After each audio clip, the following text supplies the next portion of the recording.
pirates, summon the heroic spirit Drake at the beginning. Author, like the wind. Page 251. No, have you always been the one who took the initiative? Nero, who had been close to Ziyun, asked Scatha with interest. By the way, what about the fighting and training you mentioned, and why is Semiramis and Ziyun together now? Hearing Nero's question, Scatha smiled, and told the girls outside the room what happened in Ziyun's room. This is really great, Nero said with bright eyes. If the performer can't move from the beginning, then can I play with the cute performer at will? Semiramis, take the initiative this time. Artoria nodded, and she became more determined to take the initiative in her heart. Humphrey, hearing Scatha talking about his closeness with Ziyun, Longwan showed dissatisfaction. The women around the master are so powerful. Should I also record these things in the deeds of the master? Murasaki was lost in thought. In short, leave the time to Semiramis and Ziyun now. Scatha said, let's leave here now. There should be other companions here. Since we are here, we should say hello to everyone. Speaking of which, I haven't told you my name yet. My name is Scatha, and I come from the land of shadows. From now on, let's all get along well. Scatha, that Queen of the Kingdom of Shadows. Murasaki Shikibu came to Scatha with a look of excitement. I never expected to see Scatha alive. I'm so happy. I've heard many stories about you. Let's go. Let's talk about it after seeing the other companions. Scatha laughed and said, since I can become Ziyun's partner, there must be some great warriors among them. Finally able to move. After having activities with Semi in Mississippi, Ziyun rested for a while, finally got out of bed slowly, and let out a long sigh while leaning on his waist. If things go on like this, even Tsunade's body of 100 heroes won't be able to handle it. However, you actually enjoy it, don't you? After getting dressed, Semiramis walked up to Ziyun, and gently smoothed Ziyun's skirt, like a gentle wife. After all, I've done everything, so I can't help but enjoy it. Ziyun smiled, grabbed Semiramis' waist with one hand, and let her stick tightly to his body. Now you are more like a wife than a queen. I was your wife, wasn't I? Semiramis said with a smile. By the way, it's so tight, didn't it satisfy you just now? Do you need me to drink you to continue? Let's forget about this. Ziyun shook his head. If you come again, you will really spend the whole day in bed. Besides, you are my dear wife, Semiramis. As he spoke, Ziyun gently kissed Semiramis on the forehead. Semiramis smiled contentedly, took Ziyun's hand, left the room, and walked towards the deck. It's really not good to stay on the bed all the time. At least you need to recover some strength. Thank you so much, Semiramis. Ziyun smiled helplessly. Ding. Is this the spearmanship of the sharpshooter Li Shuwen? Before he got to the deck, Ziyun heard Skahan's mature and sexy voice and the sound of iron clashing. It's really an honor to have such a spear master competition. Ziyun learned his spear skills from you, and there are many shadows of you in his skills. Indeed, the master has practiced the Baji spear with me for a while. However, there is no in-depth study. But thinking that the master has many other abilities, I didn't ask the master to practice my spear skills. Li Shuwen leaned his gun on his shoulder and said, however, to be able to compete with a legendary queen in spear skills is really beyond my expectation. Page 252. It's rare for an old man like me to get excited. In that case, let's move on. Scatha raised the gun in his hand and smashed it at Li Shuwen. Ding. Li Shuwen raised the gun with both hands, and knocked Scatha's spear away again. Of course. Let's move on. It's really intense. Looking at the shadows of guns surrounding Scatha and Li Shuwen, Ziyun sighed and said, Master wouldn't ask me to achieve this kind of spear skills, would I? Snapped.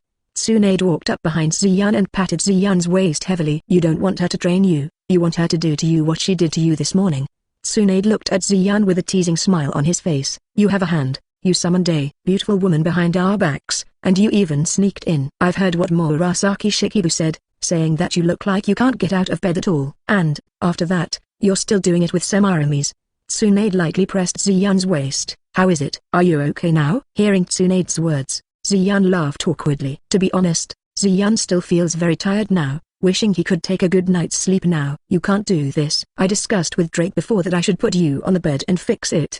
Tsunade shook his head, but it seems that you don't seem to have this blessing. Come here, I'll give you a massage first. Tsunade took Ziyun's hand and walked towards the reclining chair beside him. Well, actually, my physical strength is still very good, but it's just because I tried it with Skahabi before, and I continued to drive the treasure and was trained by Skahabi hard. Ziyun said silently. Okay, I know all about it. Tsunade smiled and nodded, pushed Ziyun down on the reclining chair, and began to stimulate Ziyun's meridians with chakra. Immediately, a sense of relaxation and comfort spread all over Ziyun's body. After the massage, eat these. Emiya took a bowl of food and put it on the table next to Ziyun. You haven't eaten yet. This is the food that Tsunade and I prepared together to restore physical strength and magic power. I believe it will work for you. Thank you, Emiya. Ziyun raised his head and said. Wagong shook his head, and looked at the figure of Skaha who was fighting with Li Shiwen. I never expected, Master, that you were able to summon the teacher of the Blue Spearman. Moreover, this kind of spear technique feels much better than that. Spearman. Why, Emiya, do you want me to be able to summon your old friend Kuchilin? Ziyun looked at Wagong with a teasing smile. Stop joking, Master. Wagong shook his head. I don't get along well with that. Spearman. If we meet, there must be fights. Not necessarily. Ziyun looked at Skaha. If Kuchilin is really summoned, Skaha will train him well. Ha ha ha ha. Thinking of Skathach's training method, Ziyun couldn't help but have the idea of summoning Kuchilin and letting him be trained by Skathach instead. After all, Skathach's teaching method is really too tiring. Queen of the Kingdom of Shadows, dear friend, you indeed summoned a very remarkable character this time. Gilgamesh sat down on the seat next to Ziyun. For such a character, even if I want to fight her, I need to be extra serious. Even Gilgamesh agrees with Skathach's queen strength. As for her queen status, Gilgamesh is also very acknowledging it. However, if they continue fighting like this, nothing will happen. Tsunade said worriedly. These two people's movements are getting bigger and bigger. It's almost full strength. That's nothing to worry about. Page 253. Ziyun shook his head. With their spear skills, as long as they don't use the treasure, nothing serious will happen. It is rare to have two masters with guns on board, and it is inevitable that such a situation will occur. Don't you see that Musashi and Artoria often fight with each other? The movements of Artoria and Musashi are much smaller than those of Li Shiwen and Skathach. Tsunade said. However, since Yun isn't worried, then there should be no problem. After finishing speaking, Tsunade ignored Li Shiwen and Skatha who were in the contest, and concentrated on massaging Ziyun. Ha ha ha ha, is this the strength of the current former admiral and current naval chief instructor? Zephyr? Barjin laughed and said while watching Zephyr who was thrown away by his son Edward Webbell with a knife. It seems that you are really old. You are far inferior to what you were before. No, it's not that your strength has declined, it's that my son's strength has increased. Yes, my lovely son. What my mother said is right, I have become stronger. Edward Webbell said. Son, you are the son of Whitebeard, you will be stronger in the future. Now let this Zephyr who dared to catch you die here. Barjin laughed and said, Zephyr, have you ever thought that one day you will be defeated by their pirates you let go? By the way, not only you, but all the navy on your ship will die. Son, kill them all. Yes, mother. Edward Webbell roared, and rushed towards Zephyr's students, Ain and Bins, who were still standing. At this moment, among the naval recruits led by Zephyr, only Ain and Bins can stand, and all their other recruits have already laid down on the deck of the warship. If Zephyr hadn't blocked most of the attacks for them, they would have died at this moment. But even so, if there is no time to treat the injuries on their bodies, they will lose their lives due to excessive blood loss. Damn it, I won't let you succeed. Zephyr roared loudly, stepped on the deck, and quickly appeared in front of Ain and Bins. You bastard, you dared to catch me in the past, so go to hell with me now. Seeing Zephyr appearing in front of him, Edward Webbell let out a loud roar, jumped violently, and swung his big knife fiercely at Zephyr. Faced with Edward Webbell's powerful and heavy blow, Zephyr used his arm-domineering power to the extreme, concentrated on his arms, and ruthlessly met Edward Webbell's blade. Laugh. The blade fell, a large amount of blood spattered into the air, and Zephyr's right arm broke away from his arm, smashing hard on the deck. Ugh! Zephyr clutched his bloody right arm and cried out in pain. Teacher. Seeing that their teacher was seriously injured, Ain and Bins hurried to Zephyr's side, trying to help. Zephyr up. Ha ha ha, sure enough, my son is very powerful. Barjin, who was riding in a small boat, danced with joy when he saw his son cut off Zephyr's arm. Son, do you still remember what mother said? Kill all Zephyr's students, don't keep any of them. Okay, Mum. Hearing his mother's words, Edward Webbell answered in a daze, then quickly walked to Ain and Bins, and slowly raised the blade in his hand. Damn it, you guys are here for this old man, don't hurt my students. Seeing Edward Webbell raise the blade, Zephyr immediately. He wanted to rush to Ain and Bins and block the knife for them. But as soon as Zephyr exerted force, he fell on the deck and coughed violently. In the eyes of Ain and Bins, Edward Webbell's sword is getting closer and closer. Desperation began to fill their hearts. Boom! When Edward Webbell's knife was about to hit Ain and Bins,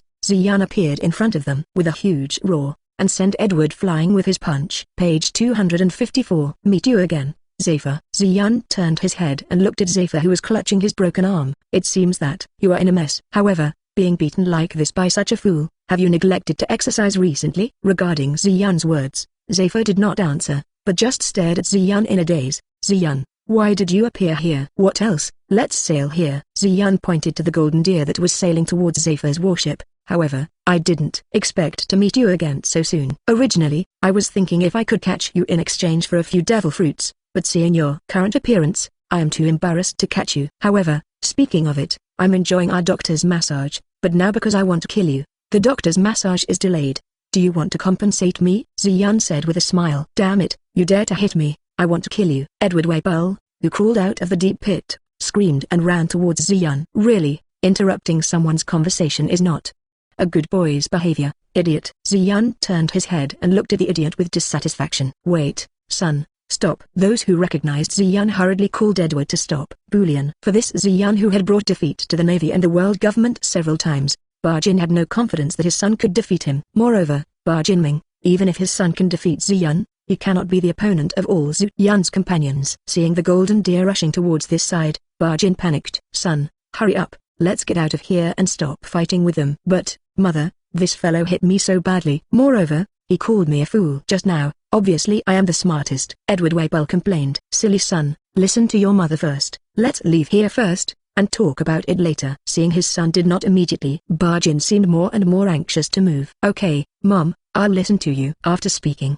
Edward Weibel wanted to jump to the boat where Jin was. Boom. As soon as Edward Weibel jumped into the air, he landed on the deck at a faster speed, and his whole body curled up into a ball, as if something was constantly squeezing him towards a ball. Did I tell you to go? Ziyun walked up to Edward Weibel, and stepped on his head hard. How about it? The taste of my telekinetic power, isn't it bad? Ignoring Edward Weibel's wailing, Ziyun continued. When you do this, it feels like I don't exist, which makes me very embarrassed. Lay, don't scare me. Wake up, don't die. Just when Ziyun was about to continue talking, the voice of a Navy recruit sounded behind him. He was holding a soldier covered in blood. The soldier closed his eyes tightly, as if he had bid farewell to this world. Not only this soldier, many soldiers on the ship also appeared in this state. Seeing this scene, Zephyr tightly closed his eyes, and a lot of tears began to flow from his eyes. Ziyun shook his head, raised his right hand, and quickly drew a few runes in the air. The rune emitted as a blue light, and quickly merged into some of the more seriously injured soldiers on the ship. Don't cry, old fellow, the man is not dead yet. Ziyun called Zephyr to stop. I use my ability to temporarily hang their lives. When my doctor comes, they will die even if they want to die. What? Ziyun yelled. Really? I haven't rested yet. Let me use my strength again. Zephyr, you bastard, wait to pay me. Ziyun turned his head to look at Jin. I don't want to play with you anymore. Let's send you on your way quickly. After finishing speaking, the death-piercing spear given to him by Scathach appeared in Ziyun's hand, aiming at the head of Edward Weibel under his feet. The long spear given by Scatha has completely liberated Ziyun's authority by Scathach. Page 255. Although Ziyun, who only has one gun, can't use the noble phantasm like Scathach, but he can use this long spear like Kuchilin. And even if the magic gun does not release its own real power, the owner is absolutely sharp. Therefore, if you want to pierce Edward Weibel's head, it can be said that Ziyun's power will not be able to fly. And many more. Seeing that Ziyun was about to kill the son he regarded as his backer, Jin quickly called out, Admiral with black hair. Ziyun, we don't have any grudges. Don't you have no reason to kill us, just let us go. We have a lot of money here, and we are willing to pay you all. Ah. What an amusing speech. Ziyun said, kill you, your money. Doesn't it naturally belong to me? As he said that, the front end of Ziyun's spear pierced Edward Weibel's head violently, and Edward Weibel screamed in pain at Ziyun's feet, and at the same time he tried harder, trying to break away from Ziyun's thought power. Hey, can you stop moving around? Ziyun looked at Edward Weibel at his feet, and a strong and heavy spiritual pressure began to appear in this area, among which the focus fell on Edward Weibel. Under the double suppression of telekinesis and spiritual pressure, Edward Weibel stopped his movements for a moment, opened his mouth and breathed heavily, as if under great pressure. That's right, Ziyun said. Overlord colored domineering. Jin screamed, you actually have such qualifications. Wait, so what? Do you know who is standing under your feet? He is the son of Whitebeard, Edward Newgate, the strongest man in the world, and I am Whitebeard's wife. If you kill Whitebeard's son, he will never let you go. Both you and your companions will be hunted down by the strongest pirate group in the world. And if you let me and my son go now, we won't let Whitebeard hold you accountable. 191. Let the beard be held accountable for our fault. Ziyun looked at Jin amusedly. First of all, let's see if Whitebeard's pirate group can defeat us. Just say you. Do you have the ability to make Whitebeard come to trouble us? Do you really think of yourself as Whitebeard's wife? It's just that your son just happens to grow a beard similar to Whitebeard's. It's okay for you to deceive others, but if you want to deceive me, you should save yourself the effort. After finishing speaking, the spear in Ziyun's hand stabbed down heavily, and in an instant, the blood of Whitebeard too sprayed out from the tip of the spear in large quantities, and his body, after twitching for a while, stopped shaking. How dare you kill my son, the son of Whitebeard? Bajin went crazy. Whitebeard will not let you go, just wait for the future to be hunted down by the Whitebeard pirates. No, I'm going to find Whitebeard right away and tell him about it. Ziyun, you're done, you're bound to die. As he said that, Bajin was like rowing a boat under his feet, leaving this place. Seeing Bajin who wanted to leave, Ziyun immediately, using his mind power, he pulled her to his side, and kicked her in the stomach. Looking at Bajin who was hugging his stomach and curled up into a ball, Ziyun smiled disdainfully. I didn't say I would let you go. Since you threatened me so severely, then you should go to hell with your son. By the way, also on Huangquan Road,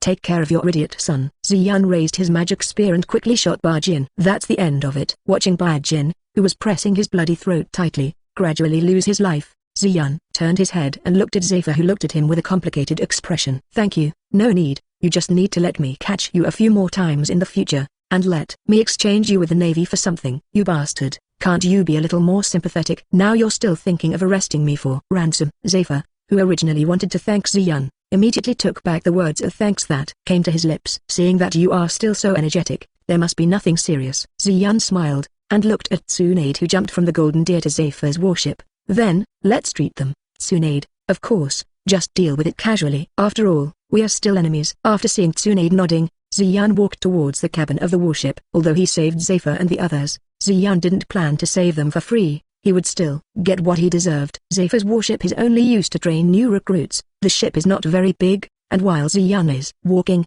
he also launched a certain range of telekinetic power to help find it. How long did it take? Ziyun finished turning Zephyr's warship. Page 256. At the same time, he also put all the money and drinks on the ship into his own. Really? You can't expect to get too many things from Zephyr's boot camp. Ziyun shook his head, dropped some medical queens in the ship's warehouse, and walked back to the deck. It looks like it's all set up. Walking to Tsunade's side, Ziyun looked around at the sailors on board and said, at this moment, the Navy recruits who are dying frequently on the ship have already saved their lives under the treatment of Tsunade. Even if the effect of the rune magic that Ziyun used on them disappears, they won't be in any serious trouble. After that, as long as you adjust for a period of time, you will all be back to health. I always feel that you made a lot of money this time, Zephyr. Ziyun looked at Zephyr, whose arm had already been connected by Tsunade, and said, forget it, remember to bring more berries for the next voyage. After speaking, Ziyun took Tsunade back to the Golden Deer, and continued towards their next island. Thanks. Seeing Ziyun leaving,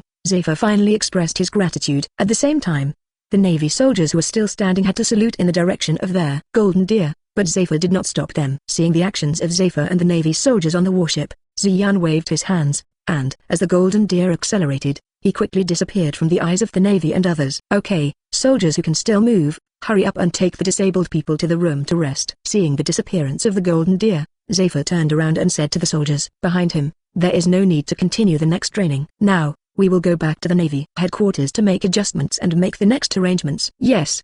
The Navy recruits answered in unison, and quickly acted and started to do his own work. What a strange man. Seeing that the soldiers were all busy, Zephyr squeezed his right arm, which was attached by Tsunade. I didn't expect you to be able to come back to me. Let's report to the warring states first. Zephyr shook his head, took out the phone bug on his body, and dialed the number of Sengoku in the Navy headquarters. Soon, the call was connected. Hey, Sengoku, it's me Zephyr. Zephyr said first, our ship has been attacked by others. Next, we plan to return to the Navy headquarters to make adjustments. Since attacking a Navy ship with your testimony, who dares to do this? Sengoku said with a smile, not worried about Zephyr's safety at all. After all, Zephyr was able to sit on the position of Admiral before, and his strength was at the top. Although the strength has declined due to age, it is not something that ordinary pirates can deal with. Warring states, the attackers this time are very powerful. We can say that we have suffered heavy losses. Many recruits almost lost their lives. Zephyr said solemnly, even I was almost killed by him, and I was cut off my right arm by him. What are you kidding? The voice of Zango suddenly amplified.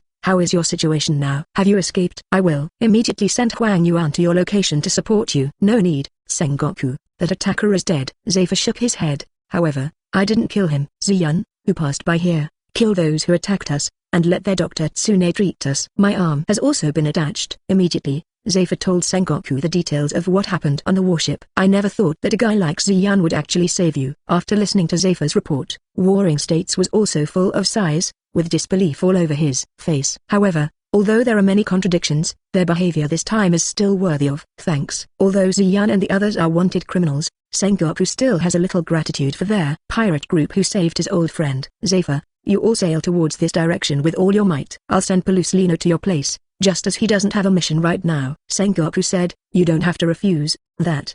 Tsunade hasn't completely healed your injury. In order to prevent you from encountering other accidents, you still need support. Page 257. After hearing Sengoku's words, he knew that what he said was correct, and Zephyr was silent. Okay, just listen to your arrangement. Zephyr nodded. However, speaking of Borusalino, he seems to have changed a lot recently. Although his personality is still the same, but now he can actually focus on physical skills and domineering. I spent a lot of effort before, but I couldn't make this guy not so dependent on his devil fruit ability. Perhaps it's because he has fought with Xian and the others many times, which made him realize the importance of his own strength. Warring States said, no matter what, this is a good thing. Okay, let's stop here first. I will arrange for Pelusilina to pick you up now, and I hope you can come back here as soon as possible. So be it, we'll sail with all our might. Zephyr nodded, and hung up the phone bug in his hand. It's not good, Chief Instructor Zephyr. As soon as Zephyr hung up the phone, Ain yelled and ran towards Zephyr. What's going on? Because what happened to Whitebeard 2 just now? Seeing Ain's panicked expression, Zephyr immediately, be vigilant. Report Instructor Zephyr. Ain stopped in front of Zephyr. All the money on board is gone, not even a berry was left behind. Also, all the alcohol on board disappeared. Besides, the money I've saved for a long time is gone. Ain took out a small wallet, his face full of grievances. There is not a single coin in the wallet. Now, really, it must be that Xian did it. Zephyr supported his forehead and said with a headache, I think there is no more than one berry in my room now. Although it is a headache, compared to all the recruits on the ship being able to survive, Zephyr still thinks it is worth it. By the way, how about the medical supplies on the ship? They haven't been removed by that guy. Thinking that there were still many wounded soldiers on board, Zephyr asked quickly. Ain shook his head. There are few medical supplies, but there are more medical supplies. The doctors on board have checked the extra medical supplies, and they are all very good supplies, which can be said to be much more usable than our own. Now, ship doctors are also the most used materials to treat the seriously injured soldiers. That's it. Zephyr turned to the direction where the golden deer left. Xian, what an unpredictable guy. If possible, I really hope to be with friends, not enemy. Drake, how long will it take to reach the Chambord Islands? Xian recovered his spirit and walked to Drake and asked. Relax, Yan. Drake smiled. The golden deer is sailing at full strength in this short period of time, and we will be able to reach the Chambord Islands in less than 2 hours. Really? I'm really excited. It won't take long for us to reach the most powerful sea area in this world. Xian looked into the distance. I don't know what kind of strength the 4 emperors of their new world have. No matter how powerful they are not as strong as you. Drake laughed and said, however, I really didn't expect that. The boy who was so weak that he needed my protection when we first went to sea with me, has now grown into such a powerful man. That's still thanks to everyone's help. Xian smiled. Speaking of companions, I'm going to call a companion here for 2. Drake, if it were you, what kind of professional companions are you going to call over? Let me decide. Drake pointed to himself. Of course. After all, you are the captain of this ship. It's good to help me make decisions once in a while, isn't it? Xian smiled. Besides, to be honest, I feel like I have all kinds of companions now, and I really can't think of what kind of companions I want to summon. Yo-ho, then I will choose unceremoniously. Page 258. Drake laughed excitedly. Then, this time, and many more. Dio, who heard the conversation between Xian and Drake, came over and said with a serious face, Captain Drake, don't you think our ship is missing a very important profession? Do you think there are any occupations on our ship? Drake looked at Dio curiously. Dio looked back at Nero, who was practicing his voice against the sea. Look at that woman. What do you think we are missing now? That's true, we still need a real musician, Drake said in a low voice. He didn't want to be heard by Nero if he said it loudly. And then Nero locked him in her rose theater again to listen to her singing. Although Xian can also play, but he really has very little time to play for us. Most of the time is spent exchanging feelings with his girlfriends. Ah, I see, I just summon musicians for you. Xian, who was a little embarrassed by Drake, accepted Dio's proposal, and summoned his musician professional partner again in the communication system in his heart. I hope this time the musicians can be successfully summoned. I can finally enjoy a wonderful performance this time. Looking at the summoning circle that suddenly appeared in front of him, Dio said happily. Although for pirates, It's a bit of a luxury to have musicians on board. However, since there is an opportunity to find musicians, we still have to seize the opportunity. Derek crossed his arms. I don't know which musician can come here. Speaking of which, Mozart should be able to become a heroic spirit. Dio looked at Drake. It would be great if we could summon him. Even if I am a villain, I really like Mozart's music. Are there any new companions coming? Seeing the flashing light of the summoning array, everyone on the boat gathered. I don't know. What kind of person will come this time? Nero looked at the summoning array curiously and said, Ding. Congratulations to the host for obtaining the treasure blood witch. No. Hearing the skills prompted by the system in his mind, Ziyun couldn't help but float in his mind the figure of the musician who is as famous as Nero, this time the musician summoning. I won the prize again. Hello, my name is Elizabeth Bathory. Are you my manager? Hee. Please teach me more. You have to train me well. Elizabeth Bathory jumped up to Ziyun's body and said happily. Ziyun slapped himself on the forehead. It really is you, Elizabeth Bathory. Although he was very happy to be able to summon Elizabeth, but being summoned with such a profession, Ziyun couldn't help but feel that the system's summoning mechanism was really wrong. Ziyun didn't bother to ask the system anymore. Anyway, the system can always make things right. As for the treasure blood witch, Ziyun doesn't know whether he will use it, but for the time being, he plans to seal up this treasure first. After all, it is not in line with Ziyun's sense of beauty to sum up his opponent by singing songs that are beyond the range of ordinary people's tolerance. However, it may be used as the legendary martial art lion's roar. Come use it, Ziyun thought in his heart. Broker, do you know me too? Hee. I am indeed a very famous person, Elizabeth said happily. Call me Ziyun, it's more convenient, Ziyun said with a smile, although he did not summon the musician that Ziyun had in mind. But Ziyun was still very happy with Elizabeth's arrival.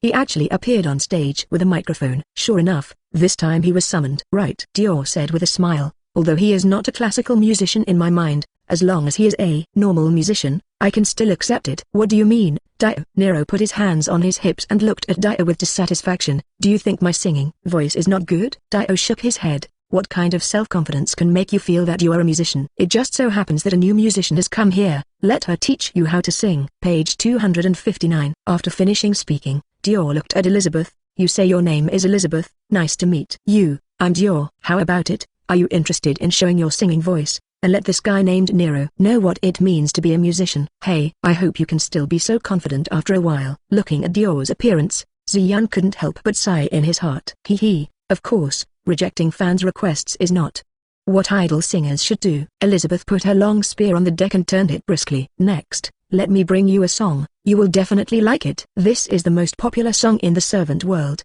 All viewers regret it. Hee. After speaking, Elizabeth sang her own song. This one is. Elizabeth just started to sing. Dior's eyes widened. Boss, are you sure this is a musician? Is it really not your mistake? Ziyun frowned tightly because of the singing and looked at Dio. Dio, speaking of it, Elizabeth was summoned because of you. So, you listen carefully now. I believe you will be able to listen to it. Oh, such a singing voice, although I am very unwilling, but it is indeed very beautiful, Nero said with bright eyes. No, Dio stared at Nero with wide eyes. These two are a perfect match. Ha. It seems that it is very difficult to summon the musician you want. Drake smiled wryly and said to Dio, you should give up in the future, otherwise, maybe there will be another musical genius like this on board again. Hearing such singing, the partners on the boat originally wanted to stop Elizabeth from continuing to sing, but seeing that Ziyun could bear it any longer, they followed Ziyun to endure it. 5 minutes passed, and Elizabeth's song finally ended. The tune is totally out of tune, and after listening to it, I feel abandoned by the whole world. I really didn't expect that I would be able to hold on. Dio couldn't help touching the sweat on his forehead. It seems that after Nero's singing last time, my endurance has become stronger. I really don't know whether to be happy or disappointed. How about it, everyone? This is my singing. Elizabeth excitedly raised her hands. Applause. Did you forget to applaud me? Everyone shook their heads, left Elizabeth's side one after another, and went on with what they had just done. Only Nero and Ziyun were left in the field. Snapped.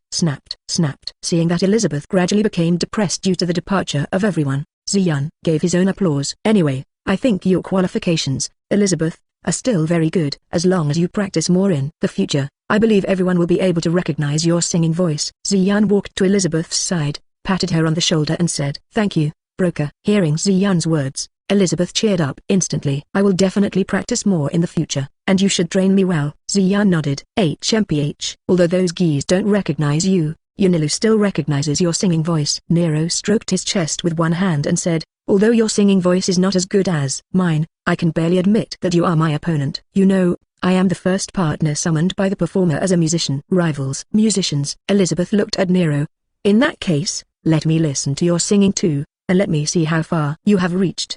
You just immerse yourself in my singing, you can't extricate yourself, ha ha ha. After Nero finished speaking, he sang to Elizabeth, and the singing wafted through the air to the ears of everyone on the deck. This is really bad for the health of the elderly. Li Shuwen took a sip of tea tremblingly. One is enough. I didn't expect to have another one this time. Speaking of which, it's all because of Dior's bewitchment that my best friend summoned those two women to the boat. Gilgamesh looked at Dia with dissatisfaction. Don't you think you should be responsible for this? Page 260. Dia sat on the chair, put his hands on his forehead. If possible, I really hope I didn't propose. However, now that things have happened, there still needs to be a solution. So, I propose to find a special room on the ship as an opera room for these two people, and let them sing there in the future. 98. For Dior's proposal, other people also strongly support it. Similarly, Nero and Elizabeth are also happy to have a dedicated singing room. However, Nero and Elizabeth didn't want to share a karaoke room, so Drake waved his hand and freed up 2 rooms for them. In Drake's mind, anyway, there are still a lot of empty rooms on the Golden Deer,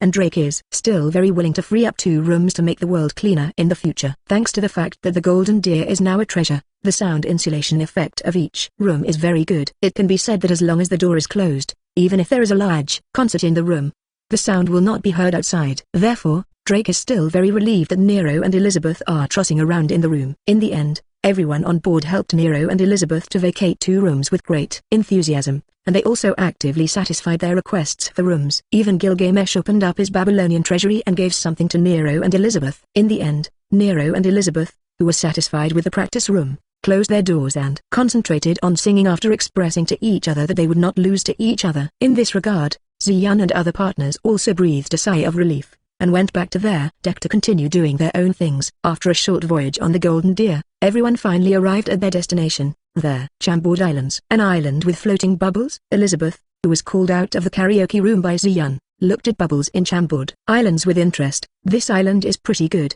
It can be said to be a very dreamy island. The islands in this world are indeed full of dreams, but the people on the islands are not necessarily very friendly. Ziyun said with a smile, let's go, everyone, let's go to the island first. Maybe we will meet the Tanlong people who rule here. When we meet at that time, don't be rude. They are polite, just kill them directly. Everyone nodded and went into the island. The relatively weak Robin and Khalifa chose to stay behind Ziyun, intending to act together with Ziyun. Khalifa, who was born in 9, she is well aware of the Chambord Islands, where there are not only high-status celestial dragons, but also terrifying and bounty hunters. And for beautiful women, many human traffickers will also attack them. Not only beautiful women, strange races, and powerful pirates are also the targets of human traffickers. It is possible that one second you are still there, strolling in the street with your companions, and the next second, you have been put in your pocket by human traffickers.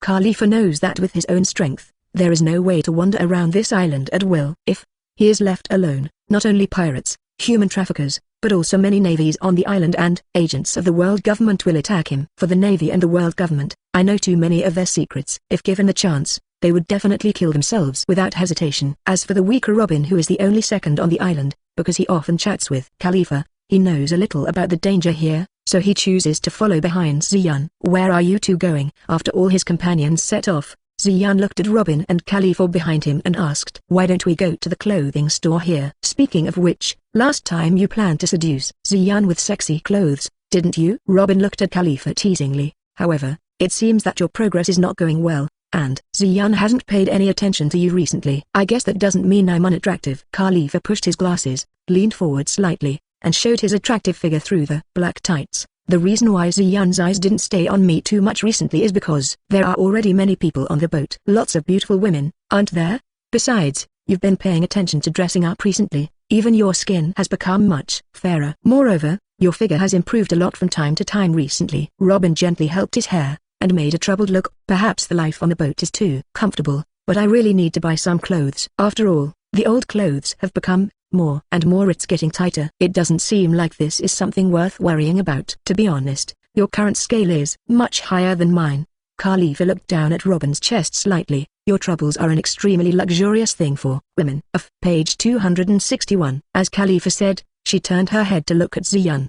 Look, even Ziyun has been staring at you. Hearing Khalifa's words, Ziyun quickly raised his head and put on a serious look. Robin smiled. Let's go, Khalifa. It's a rare opportunity for us to let Ziyun, a busy person, accompany us alone. This time, let our leader help us refer to the clothes, and there are more people who can carry the clothes. With Ziyun present, Khalifa, you can also buy clothes that are more in line with Ziyun's taste, can't you? Robin walked to Ziyun's side and took his arm. Then I'll trouble you to be our bodyguard. After all, it's very difficult for weak women like us to survive safely on this island. Seeing Robin's appearance, Khalifa followed suit and took Ziyun's other arm, and together with Robin, lead Ziyun forward. It is my honor to serve as bodyguards for these two ladies. Ziyun smiled and said, you can play on this island with peace of mind. After finishing speaking, Ziyun glanced at a group of obviously well-intentioned people walking towards him and others. Boy, we have taken a fancy to the two women next to you, so give them to us now, otherwise, you boy won't be able to leave safely. The tall and thin man who was walking in front stood still in front of Ziyun and the others, and shouted loudly at Ziyun, brother, this kid is not bad. If we sell him and the two women beside him to the auction house, we will definitely earn a lot more. Behind the tall and thin man, a strong man said. Yup. The tall and thin man nodded. Boy, give it to me now. Boom. Before the thin and tall man finished speaking, Ziyun's powerful spiritual pressure enveloped the group of people. The strong pressure immediately pressed them to the ground, and a large amount of blood flowed from their mouths and noses. It seemed that they could not survive up. Sorry, you're blocking our way. Ziyun walked slowly past them with his children on his arms. Sure enough, on the beautiful island, there is also a disgusting darkness. Robin shook his head. I really didn't expect that when I first came here, I would meet human traffickers and plan to sell us to the auction house. This is the Chambord Islands. Because of the existence of Danlong people, even if it is a human auction business, it is also possible. Khalifa sighed, thinking about it now. This really runs counter to the word justice. So, do you want to change the island? Ziyun said. Actually, it is possible to directly turn this place into our domain. Ziyun, you have to think clearly. Khalifa looked at Ziyun in shock. It's very close to the Holy Land of Mari-e-Joa, and it's also very close to the headquarters of the Navy. If you plan to occupy this island, a huge conflict will definitely break out with the Navy and the world government. Ziyun, let's not occupy this place for now. Robin hugged Ziyun's arm tightly. Isn't it too early to have a heated discussion with the Navy and the world government? Moreover, if we want a territory, we have many options, and we don't necessarily have to occupy this place. Don't you think it's interesting to occupy this? Ziyun said with a smile. Occupying this place is equivalent to putting the muzzle at the gate of the world government. To be honest, I really want to know how the world government will react. Also, I don't think we're going to lose to the Navy and the world government right now. By occupying this place, I can also take a good look at their strength. You don't have to worry. Even if we can't fight, we can use the spirit to move the position and reach other places, right? However, for now, let's go shopping for your clothes. I can't wait to see you change into various clothes. After speaking, Ziyun took the initiative to pull Khalifa and Robin to speed up and walk forward. Although I was a little worried about Ziyun's decision, but thinking of the strength of Ziyun and other partners, the second daughter temporarily gave up persuasion and devoted herself to shopping. How about it, Ziyun? Our new clothes are very beautiful. After a while, Robin pulled Khalifa around in front of Ziyun, who was carrying a big bag and a small bag. Does it make you like it very much? Of course. No matter what kind of clothes you wear, you are beautiful. When Robin and Khalifa were shopping for clothes, Ziyun had a feast for his eyes. Facing Robin's question, Ziyun certainly gave an affirmative answer. Robin smiled, and when he was about to say something to Ziyun, the vendors and passers-by on the side knelt down in the middle of the road. Kneel down quickly, the celestial dragons are coming. Page 262. Seeing that Ziyun and the three of them hadn't moved, the owner of the clothing store hurriedly spoke to them. Leave us alone, boss. Ziyun smiled, and pulled Robin and Khalifa forward. Dragon people are not qualified to make us kneel. Seeing Ziyun and the three of them disregarding their own persuasion and thinking about going ahead, although the clothing store owner was anxious, he didn't dare to stand up and run to pull them. Although the celestial dragon has not yet appeared in his sight, the celestial dragon must be not far ahead. He didn't want to stand in the middle of the road when the celestial dragon came. If so, he will definitely be severely punished by the Tanlong people, and maybe he will become his slave. This woman is not bad. You, go and bring him to me. I want him to be my 20th concubine. Not far away, an extremely haughty voice reached the ears of Ziyun and the three of them. Yes, my lord Roster Saint. Hearing the order from the Tanlongman, the black-clothed bodyguard behind him immediately acted, walked up to the woman kneeling on the ground, and pulled her up. No, I don't want to be a Tanlong woman. Dad, help me. The woman who was pulled up twisted her body in panic, trying to escape from the hands of the dragon bodyguards. At the same time, a lot of tears began to fall from her eyes. Please, let my daughter go. An old man with white hair grabbed the bodyguard's hand and cried, I only have one daughter. Please don't take her with me. Go away. The bodyguard waved his hand fiercely, and knocked the old man to the ground. It's this woman's honor to be a concubine for Lord Tanlongren. You guys just have fun. Regarding the words of the Tanlong bodyguard, the old man and the beautiful woman caught by the bodyguard did not believe it. On the Chambord Islands, it is not uncommon to see Draco bodyguards returning the bodies of women the Draco once snatched to their families. Never has a captured woman ever returned alive. Both the father and daughter knew that if they were really captured by the Tanlong people as concubines, they would never see each other again. No. Please don't do this to my daughter. The old man threw himself at the bodyguard's feet and hugged his legs. She is still young, and she still has many beautiful lives waiting for her. Let me replace her. Let me be a slave to the Tanlong people. I will definitely be a slave. That's enough. I don't want an old man's slave. The Tanlong man drew out his pistol and pointed at the old man. Since you want to prevent me from taking this woman as a concubine, then you should die here. Don't want. Seeing her father being pointed at by a gun and captured, the woman yelled loudly. Boom. The gunshot rang out, and the old man tightly closed his eyes, but after waiting for a while, he found that he hadn't lost consciousness, and didn't even feel pain. What's going on? Why did my bullet stop in the air? Seeing the bullet floating in front of the old man's forehead, Tanlong asked his bodyguard angrily. No, I don't know. The Tanlongren bodyguard was also stunned, not because the bullet stopped in the air, but because someone dared to stop the Tanlongren. Bodyguards also have some insight, knowing that there are many people in this world who can stop bullets. However, during the time when he was the bodyguard of the Tanlongren, he had never seen anyone controlling the bullets of the Tanlongren. You, go grab that bullet. Seeing the bullets stopped in the air, the family guards behind the Tanlongren who felt that someone was shooting in the dark walked up to the front of the Tanlongren, blocking the angle that the bullet might hit the Tanlongren, and said to the bodyguard. Seeing the guard looking at him sternly, although the bodyguard felt apprehensive, he mustered up the courage to stretch out his hand towards the bullet. At this moment, the figures of Ziyan and the three appeared in the eyes of the bodyguards. Tanlongren and his guards also looked at Ziyan and the three of them three. After all, in this environment where everyone else is kneeling, the figures of Ziyan and their three walking slowly are too obvious. Seeing the three of Ziyan walking towards him, Tanlongren was stunned for a moment, then pointed his gun at Ziyan and the others, and pulled the trigger in his hand continuously. In his heart, people who see him but don't kneel down are extremely disrespectful to him. There is no need for such a person to live in this world, so he shot at Ziyan and the three of them without hesitation. However, the scene where the three of Ziyan three fell to the ground and died as expected by their Tanlong people did not appear, and a few bullets stopped not far in front of the three of Ziyan. Bastard, how dare you stop me? Seeing the bullets stopped in the air, even though this Tanlong man was not smart, he knew that it was Ziyan and others who stopped him just now. Page 263. Guard, you go and kill them for me. Hearing Tanlongren's words, the guards did not immediately. Instead, he trembled slightly. The guards knew Ziyan, and for the leader of Blue Star, who had defeated the Navy and their world government's high-level combat forces several times, he had seen his face in their newspapers quite often. Although he has some confidence in his own strength,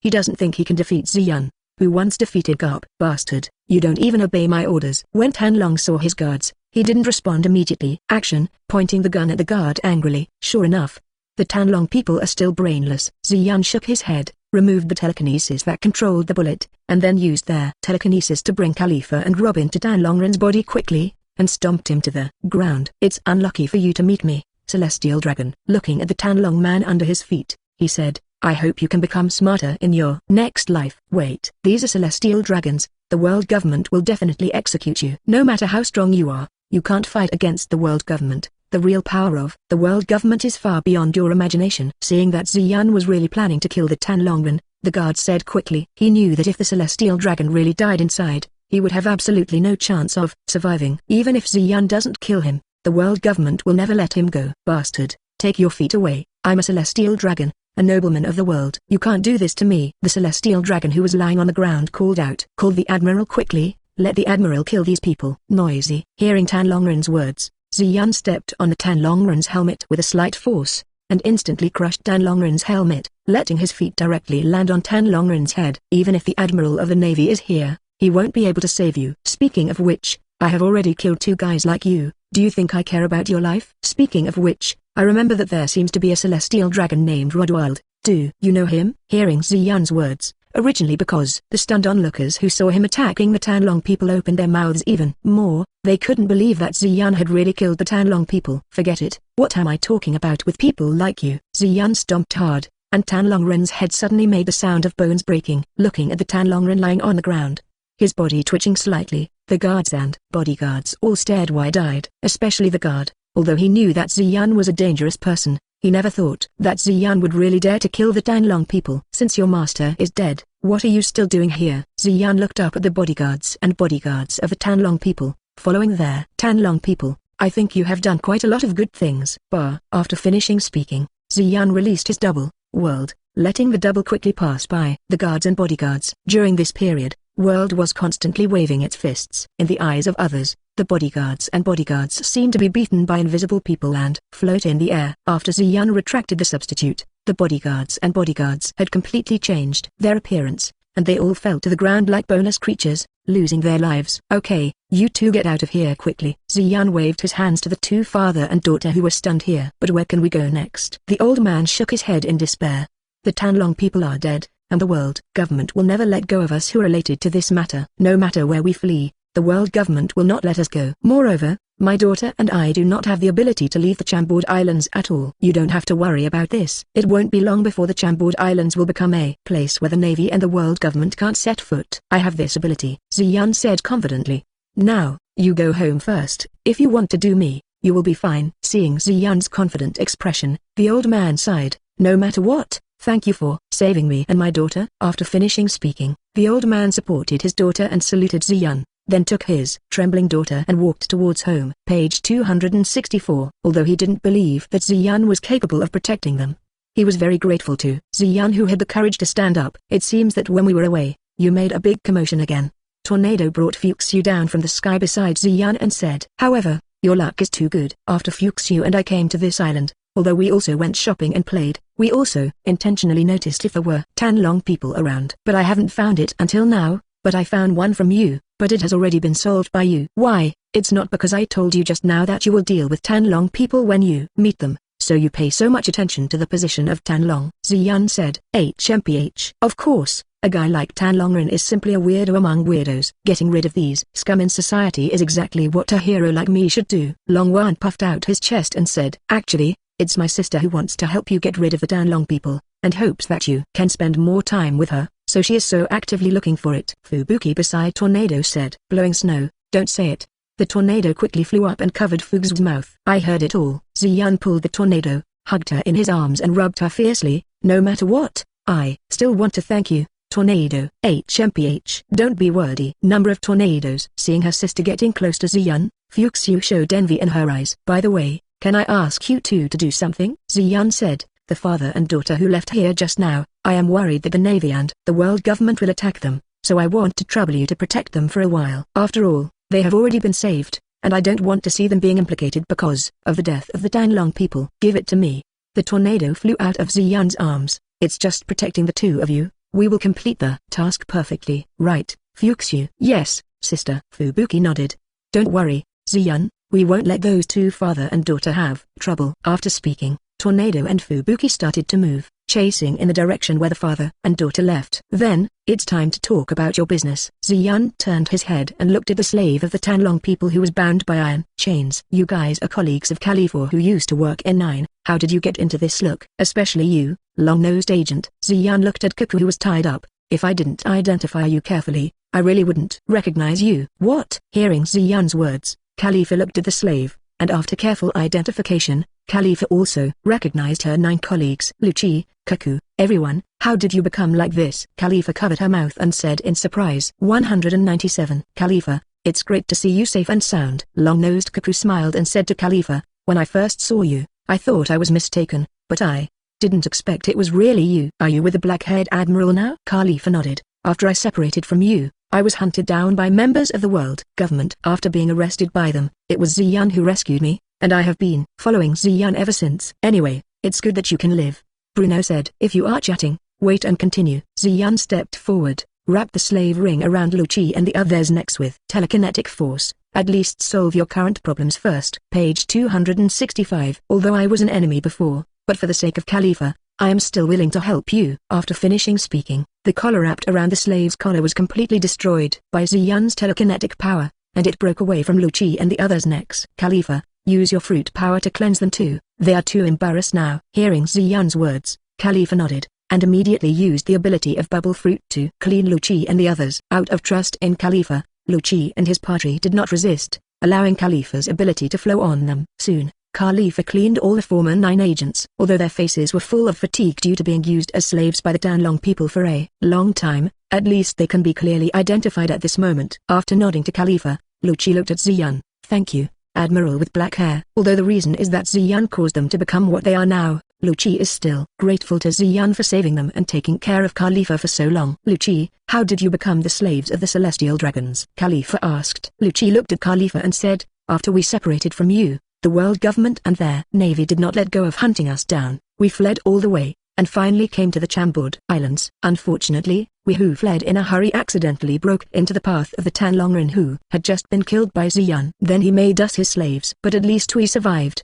Didn't we? Cuckoo smiled. After becoming the slave of the Celestial Dragon, those who chased us gave up and continued to hunt us down. Speaking of which, it is thanks to the Celestial Dragon that we can meet you again, Khalifa. Next, what are your plans? Ziyun said. Now that the Tanlong people are dead, compared with the world government, the Navy will continue to hunt and kill you. Even waiting for the Navy and world government forces that came here because of the death of the Celestial Dragon, they will chase you down by the way. After hearing Ziyun's words, Lu Qi and others came down. Ziyun, help them. Khalifa grabbed Zu's palm and looked directly into Ziyun's eyes with a pleading look. If you are willing to help them, I'm willing to do anything for you. Khalifa. Seeing Khalifa speak for himself, Lu Qi and the others felt mixed feelings. In their hearts, the reason why Khalifa was able to stay with Ziyun was nothing more than relying on her own beauty, and Ziyun did not regard Khalifa as her true partner. After all, in the eyes of the outside world, Ziyun is a person who is very greedy for beauty. Ziyun patted Khalifa's arm. You don't need to do this, Khalifa. Even if you don't tell me, I'm willing to save them. However, if after helping them, they will turn against me in the future, I will not be polite in their future. Thank you, Ziyun. Khalifa said excitedly.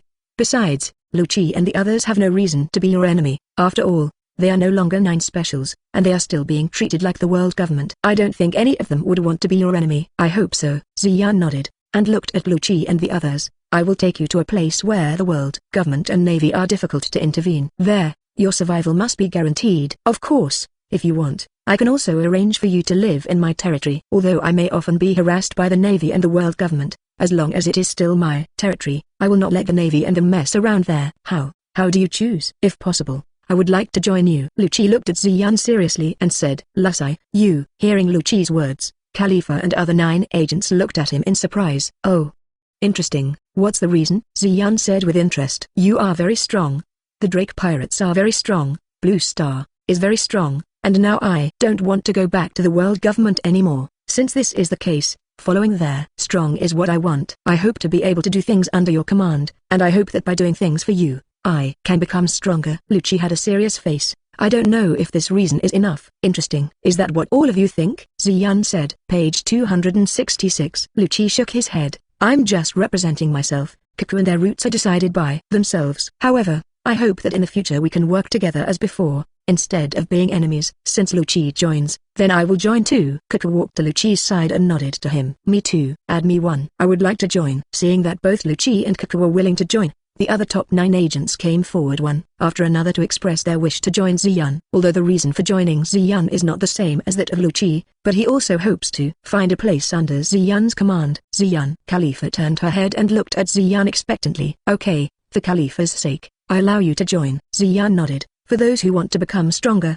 I will also arrange people on my side to train you. After all, if you want to do things on my side, it is better to be stronger. The enemy we are facing is quite powerful. Of course, this is only for you. Well, just let you take care of this place for me. Ziyun raised the corner of his mouth. You should have heard just now that I plan to occupy the Chambord Islands, and after that, I will specially arrange my people to guard here. At that time, I hope that you can also be the guards of this island and help me take good care of my site. And those who can train you, I will also stay here. After all, this place is relatively close to the Navy and the world government, so we should reserve more manpower. Marin Fand, the island where the Navy headquarters is located, in the Warring States office. At this moment, the people sitting in the office all have dignified faces. Even Garp, who was usually very cheerful, fell silent. Marshal Sengoku, I have brought Mr. Zephyr and the others back to the Navy headquarters. And Teacher Zephyr is fine, as long as he rests more, he can recover. Also, if there is nothing else to do next, I will go to rest. Peluslina walked into the office and made a report to Sengoku,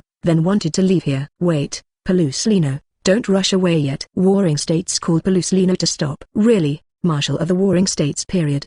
Do you have any other missions? Peluslino complained, I just came back. Although I didn't go through any battles, it took me a lot of effort to rush to bring Mr. Zephyr and his recruits back. If there is anything, martial warring states might as well consider Kuzin. Saying that, Peluslino looked at Kingsley, who was sitting on the side, and said, "Really, Peluslino, even if you don't want to do the task, don't try to push me out." Kingsley shook her head. "Especially this troublesome thing." "Oh, something that bothers you too?" Peluslino touched his chin. "It looks like something serious has happened." "Peluslino, sit down first, we were just talking about this matter." Sengoku waved his hand at Peluslino. "Because of this incident, I summoned all the vice admirals who are still staying at the Navy headquarters, as well as Kingsley. If it wasn't for Akainu, who went to strictly guard the 100 Beasts pirates, this matter would also make him come to the meeting. All the advanced combat forces of the Navy are required to participate. It seems that something really happened during the time I was away." Peluslino went to a chair and sat down. "There is no way, since it is the order of martial warring states, then I will listen obediently." "Well, now that Peluslino is here, let's continue with what we said earlier. As for Zephyr, because he has just experienced a severe battle and his body has not yet recovered, so he will not be allowed to meet." Sengoku pushed his glasses, and continued, "Just now Peluslino wasn't here, so I'll repeat a very bad thing that happened not long ago. Just now, Ziyun's Drake pirates arrived at Chambord Islands." Hey, isn't this a terrible thing?" Peluslino answered, "That Ziyun seems very annoying." Page 267. Of the Celestial Dragons. As for the Chambord Islands, the Celestial Dragons often come and go there. It's useless to worry now. Zango shook his head, because Ziyun has already killed the Tanlong people in their Chambord Islands. This is really scary. "So, Marshal of the Warring States period, you don't intend to let me go, do you?" Peluslino shook his head. "You also know their strength, so next, our Navy should conduct another operation against them. This is also a must." Zango nodded. This time Ziyun did too much. Unlike before, this time he killed the Tanlong people in front of the outside world. Not only the people in the Chambord Islands knew about it, but people in other islands also received the news. If we don't take action, the majesty of heaven will be greatly impacted. The world government also knows this, so they will use Ziyun and his party more than ever before. The majesty of the Tanlong people is bullshit. Garp, who was on the chair, glanced at his lips. "Seriously, if it's because of them, I really don't want to participate in this operation." "Be careful, Garp," he said. "It's not just the majesty of the Tanlong people. If this matter is not handled properly, the deterrence of our Navy will also suffer the biggest impact in history. If this matter is not handled well, some people will even follow Ziyun's example and attack their Tanlong people. However, if they dare to attack the Celestial Dragons, then attack ordinary towns, ordinary people, even more so. So, this time, we must capture all members of the Drake pirates and execute them in front of the world. This time, in addition to the participation of our Navy's own people, I also plan to launch their summoning order of His Majesty Shikai Bukai. Coupled with the combat power invested by the world government, this time, we will definitely be able to defeat the Drake pirates." "I hope so." Garp sighed. "Speaking of which, the Celestial Dragons haven't caused any trouble for our Navy, and it's been more serious recently. Because of those guys, I have already been captured several times by Ziyun and the others. However,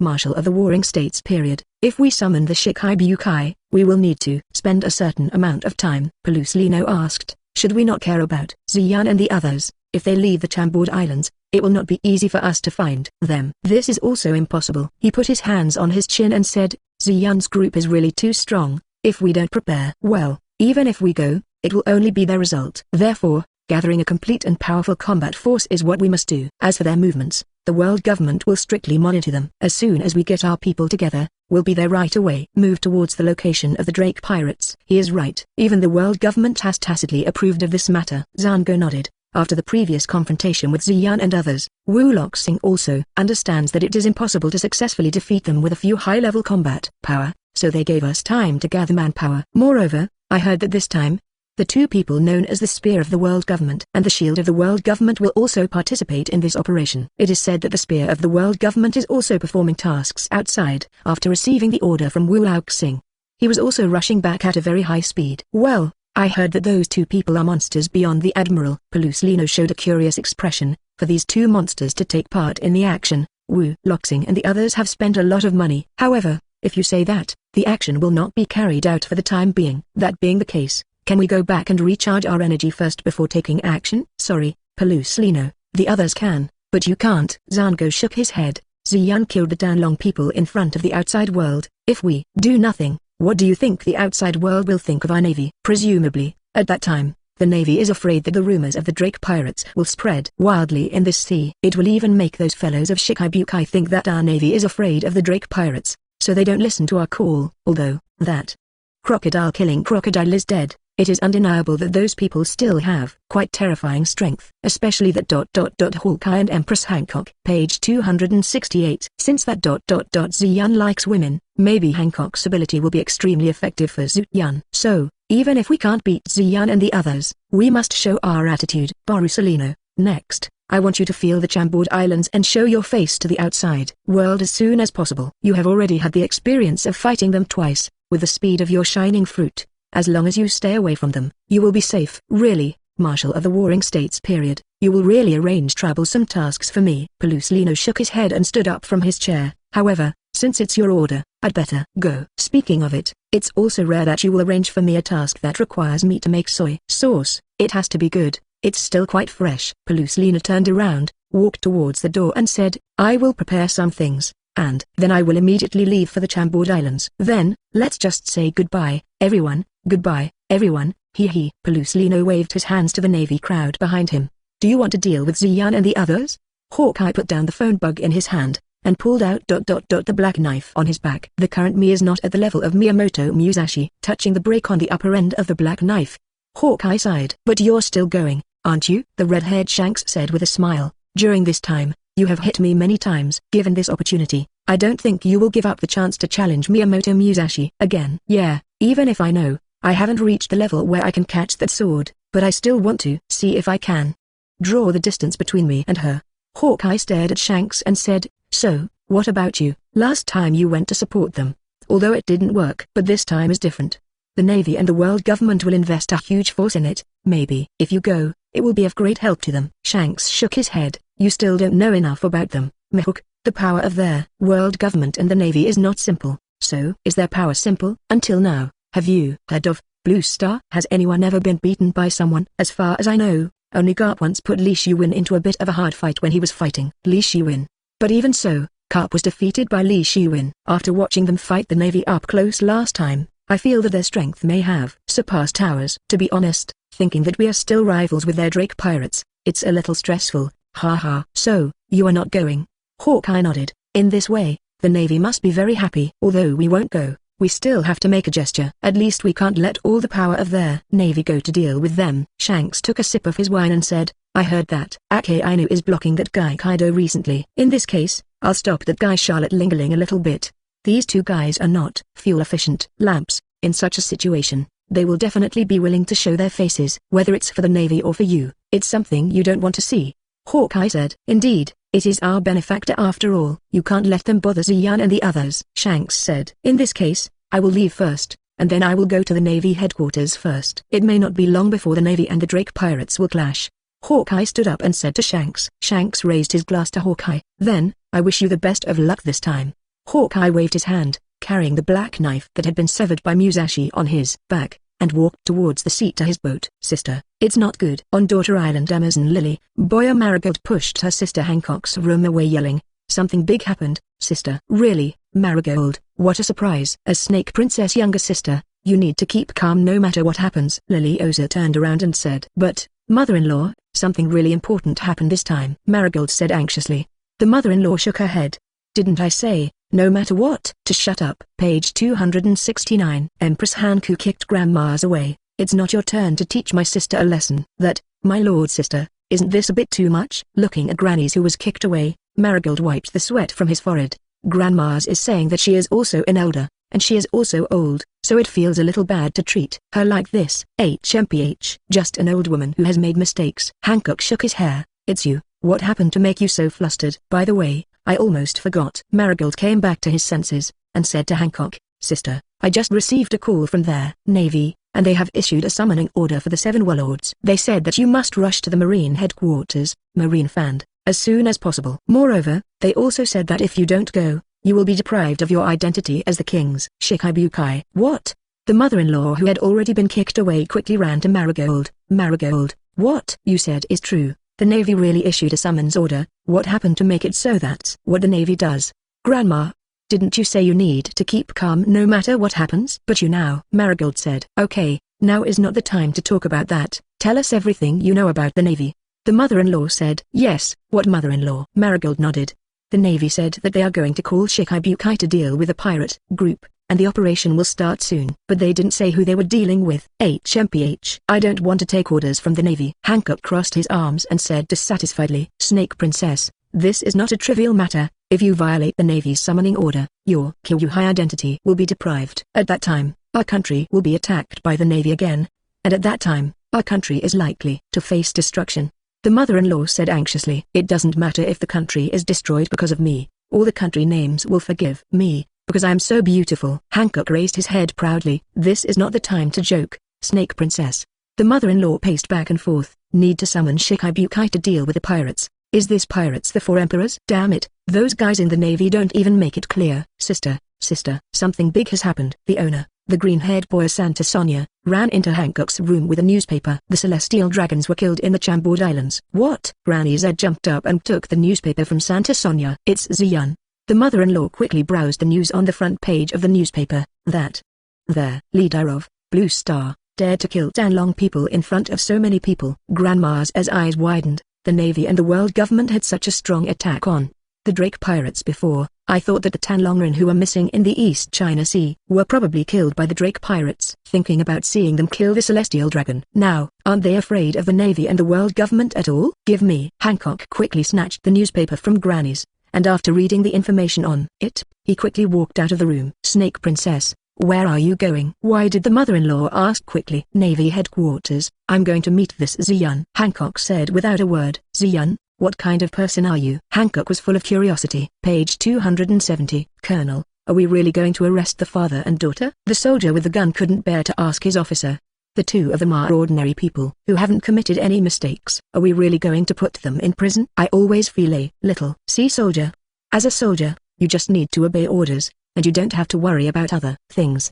The colonel turned his head and looked at his subordinates with a serious face. Those two people indirectly killed the celestial dragon man, which is already their fault. Even if we don't deal with it, the world government will send someone to deal with the two of them. After finishing speaking, the colonel looked solemnly at the agents of the world government not far away. Although he talked about ordering his soldiers to obey orders, in fact, even he himself did not want to carry out such orders. But if he doesn't implement it, not only will he and his soldiers be implicated, but even the father and daughter will be directly dealt with by the world government. Most likely, he might as well be taken into custody by the Navy. Okay, now, you rush in for me and catch the two of them out.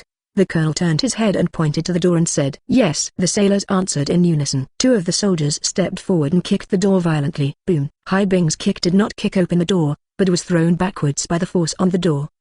What's going on? The colonel frowned as he looked at the two soldiers whose legs were obviously irregular. This is. Walking to the door, I touched the door with my hands, and found that there was an invisible thing blocking my hand on the door at this moment, and when I increased the strength of my hand, the invisible thing also increased. The force of pushback. Is anyone helping these two?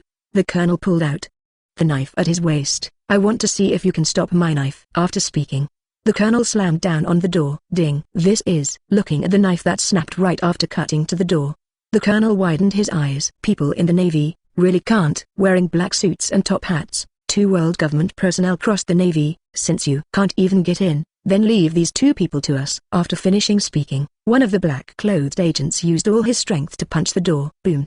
Before the black-clothed agent's fist approached the gate, the protective layer on the gate suddenly shattered, turning into a violent gust of wind and cutting towards the two black-clothed agents. With a sudden burst of wind blades, the two black-clothed agents had no time to react, and were carried into the air by the strong wind. After the two agents fell to the ground, the neat suits on their bodies had become extremely tattered, from which one could see the wounds that went deep into the bones, and a lot of blood came out of the two of them. Dead.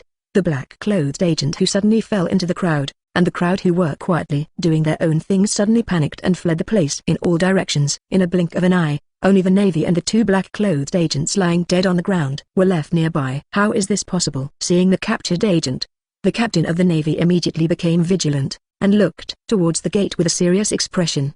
The surrounding Navy soldiers also pulled out their guns and pointed at the gate. Under the watchful eyes of the Navy, the door that they couldn't open was opened from there. Inside, however, it was not the Navy that came out. The two fathers and daughters we plan to arrest. The second world is two beautiful women who are also wearing women's clothes, one big and one small with similar faces. You are Ziyun's companions. Seeing the sudden appearance of Tornado and Fubuki, A lot of cold sweat quickly broke out on the captain's forehead, and the hands of the Navy soldiers who recognized the two of them also trembled with their rifles. Now, it is no secret that each of Ziyun's companions is likely to possess extremely powerful intelligence. Page 271. The Navy also issued a strict order: if there is no Lieutenant General of the Navy headquarters to lead the team, any Navy that encounters members of Drake will not be able to contact them. Rashly. Damn it, what should I do now? The captain of the Navy thought anxiously.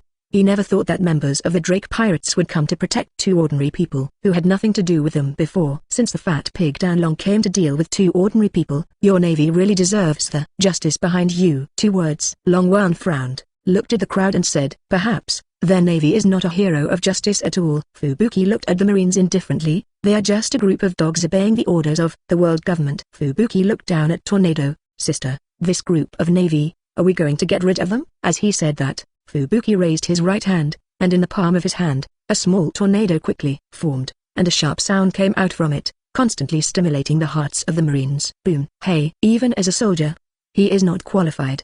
Tornado crossed his arms and turned his gaze from the bullet stopped in the air by his telekinetic power to a Navy man who was sweating crazily, and the rifle in his hand. From the muzzle, blue smoke is slowly floating upwards. You went off because of nervousness. Are you declaring to us that you want to fight us? Tornado shook his head, letting the bullet floating in front of him shoot at the Marine's thigh. Accompanied by the sudden appearance of blood, Hi hugged his thigh and fell to the ground. Seeing that you don't really intend to capture the two people in the room, we will let you go this time, but if you must carry out your mission, I'm willing to be your opponent. Ha. Following the words of the tornado, the gravel on the ground slowly floated up. Tornado waved his hand lightly, and the outer parts of the floating stones were quickly scattered, leaving only sharp drill-shaped stones standing in the air, pointing at the Navy present. Everyone, obey orders, immediately. Put down the gun and get out of this place. The captain of the Navy looked at the stones floating in the air, and gave orders to the soldiers with difficulty. Although he knew that if he left like this, the world government would never let him go, but thinking that this would at least save the lives of his subordinates, the colonel still made this decision. After all, even if he stayed, the colonel knew that it was absolutely impossible for him to defeat Tornado and Fubuki. The soldiers who heard the order quickly put away the guns in their hands, and the sailor who was closer to the soldier who fell on the ground and was injured by the tornado also ran towards him quickly, intending to help him leave this place. And just as the soldier's hand approached the fallen Navy, bright red blood mixed with milky white slurry came into his sight. At the same time, a pair of blood-stained white leather shoes caught his sight. The place where these leather shoes were located was exactly where the head of the sailor who had just fallen to the ground was. What a bunch of cowards! In the face of criminals, they actually ask others to let you go. Even, you dare not think about criminals attacking. Wearing a neat white suit and wearing a mask, the owner of the leather shoes shook his head and said, "You bastard, are you?" The captain of the Navy looked angrily at the masked man who killed his subordinates. "Why did you kill him? Didn't you hear what I just said?" The masked man turned his head and looked at the colonel. "It's a crime for you to shrink back from the criminals, let alone the people involved in the death of the Tanlong people. Not only him, but all of you who want to leave will die here." After finishing speaking, a strong murderous intent erupted from the masked man, and he walked towards the captain of the Navy. As for the Navy group, facing his killing intent, they couldn't even take action. "Hey, is it really okay to ignore us like this?" Tornado floated behind the masked man, with a displeased expression on his face. "Besides, I already said that I would let them go. If you do this, don't you take me seriously?" The masked man stood still, turned his head and glanced at Tornado. "Little girl, Ziyun's partners are really male, female, old and young. They are all there. But, as a little girl, do you think you can deal with me?" After finishing speaking, the masked man punched Tornado fiercely, but when the fist reached the front of Tornado's face, it was abruptly stopped by Tornado's telekinesis. "Oh. It seems that you, a little girl, still have some strength." The masked man looked at the Tornado in surprise. "I'm wuxiap, one of the two people who are at the top of Zero, and they are dubbed the shield of the world government by my colleagues. Although I don't deny that you Drake pirates do have extraordinary strength, if I face all of you, I may not be able to win." Page 272. "But you can't stop me, little girl. It's a pity to die here at such a young age. Or, do you think the woman behind you who can defeat me looks somewhat similar to you? Is it your sister?" Left one word little girl, another word little girl. Blue veins popped out on Tornado's forehead, and the telekinetic force exerted on Roxia's hand instantly covered his whole body, directly crushing him to the ground. "I'm an adult, and Fubuki behind me is my younger sister. Shield of the world government. Today I'm going to see what kind of strength you have. How dare you talk so much nonsense in front of the trembling Tornado?" Tornado stretched out his hand towards the underground Roxy, and the telekinetic force controlled him to float in front of him. And as the tornado slowly clenched his palms, the telekinetic power exerted on Roxia's body was also tightly shrunk inward, driving his body to curl up into a ball. I see. Is this the strength of the members of the Drake Pirates? Roxia resisted the power of the tornado and raised his head. However, perhaps such an ability can be useful to Zero's other senior agents, but unfortunately, it has no effect on me. After speaking, Roxia's body slowly began to swell, and even for a moment, even the power of the tornado was stretched. Roxia's body grew taller and bigger, and his back was gradually covered by a shield full of spikes. In the end, Roxia's body, which was originally 3 meters tall, had swelled to a height of 10 meters, and his body also appeared to be more robust. The well-developed muscles are tightly tangled together like cross-growing tree roots. What's even more exaggerated is the protective shell behind him, which makes him look like he's carrying a hill on his back. And the telekinetic force that originally covered Roxia's body was also broken by it. The shield of the world government. Hee, is this a turtle? Tornado said with a smile. Could it be that you are called the shield of the world government because of your tortoise shell? Moreover, since it is a shield, then you come to defeat me. Do you use your huge body to suppress me? Break me, little baby. Even if it is a shield, it is relative to my colleague, the spear of the world government. Since you want to see my attack, then let you watch it well, and the price is your life. After Roxia finished speaking, his limbs and head suddenly retracted into the turtle shell on his body. Afterwards, the tortoise shell jumped up, and even the surrounding air was driven by its rotating body, with Roxia's body as the center, forming a huge tornado. If Wuxia hadn't used his own telekinesis to make a protective film for the surrounding houses, just this time, a large number of residential buildings would be involved in this tornado, and a large number of ordinary people would die here. The nearby navy was not so lucky, except for the 2 sailors who were closer to the captain who were caught by him and jumped into the distance to escape the attack. The rest of the navy soldiers were all involved in the tornado, and instantly turned into blood in the tornado. Damn it!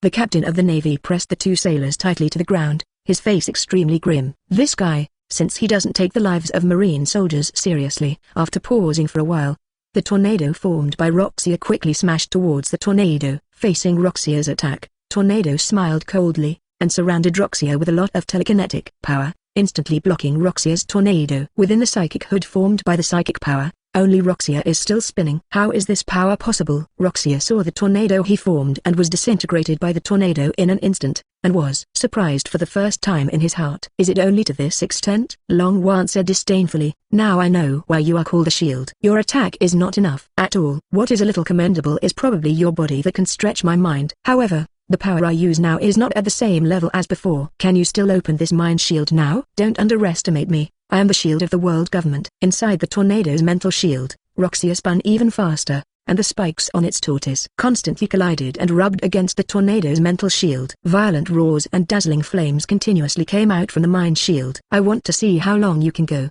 Tornado grasped his fists with both hands, and the psychic force covering Roxia continued to shrink inward, making Roxia's rotation speed slower and slower. In less than a minute, under the pressure of tornado, Roxia Keza stopped his rotation. The whole person is compressed in his own tortoise shell, and even the face, hands and feet cannot be stretched out. Hey, it seems that the shield designated by the world government is nothing special. Long Wan laughed and said, if you only have this level, then it's better for you not to be our enemies, and to submit to us honestly is a better choice for you. Stop talking big. Inside the mind hood, Roxia's voice came out. I'll admit it, my ability seems to be restrained by you.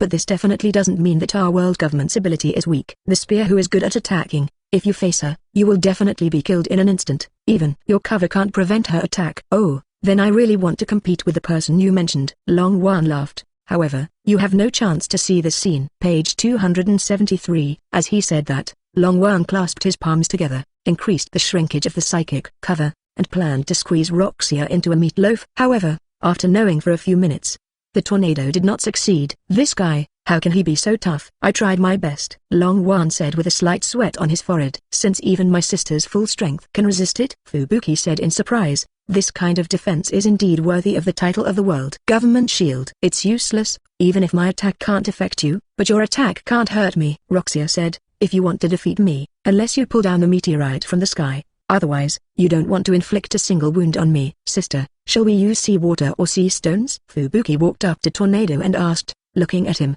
He probably has the ability of some kind of devil fruit. Hearing Fubuki's words, Roxil suddenly became nervous. No need. The tornado's mouth was raised slightly, just as he said, Use meteorites. My god, what is that? Look at the sky.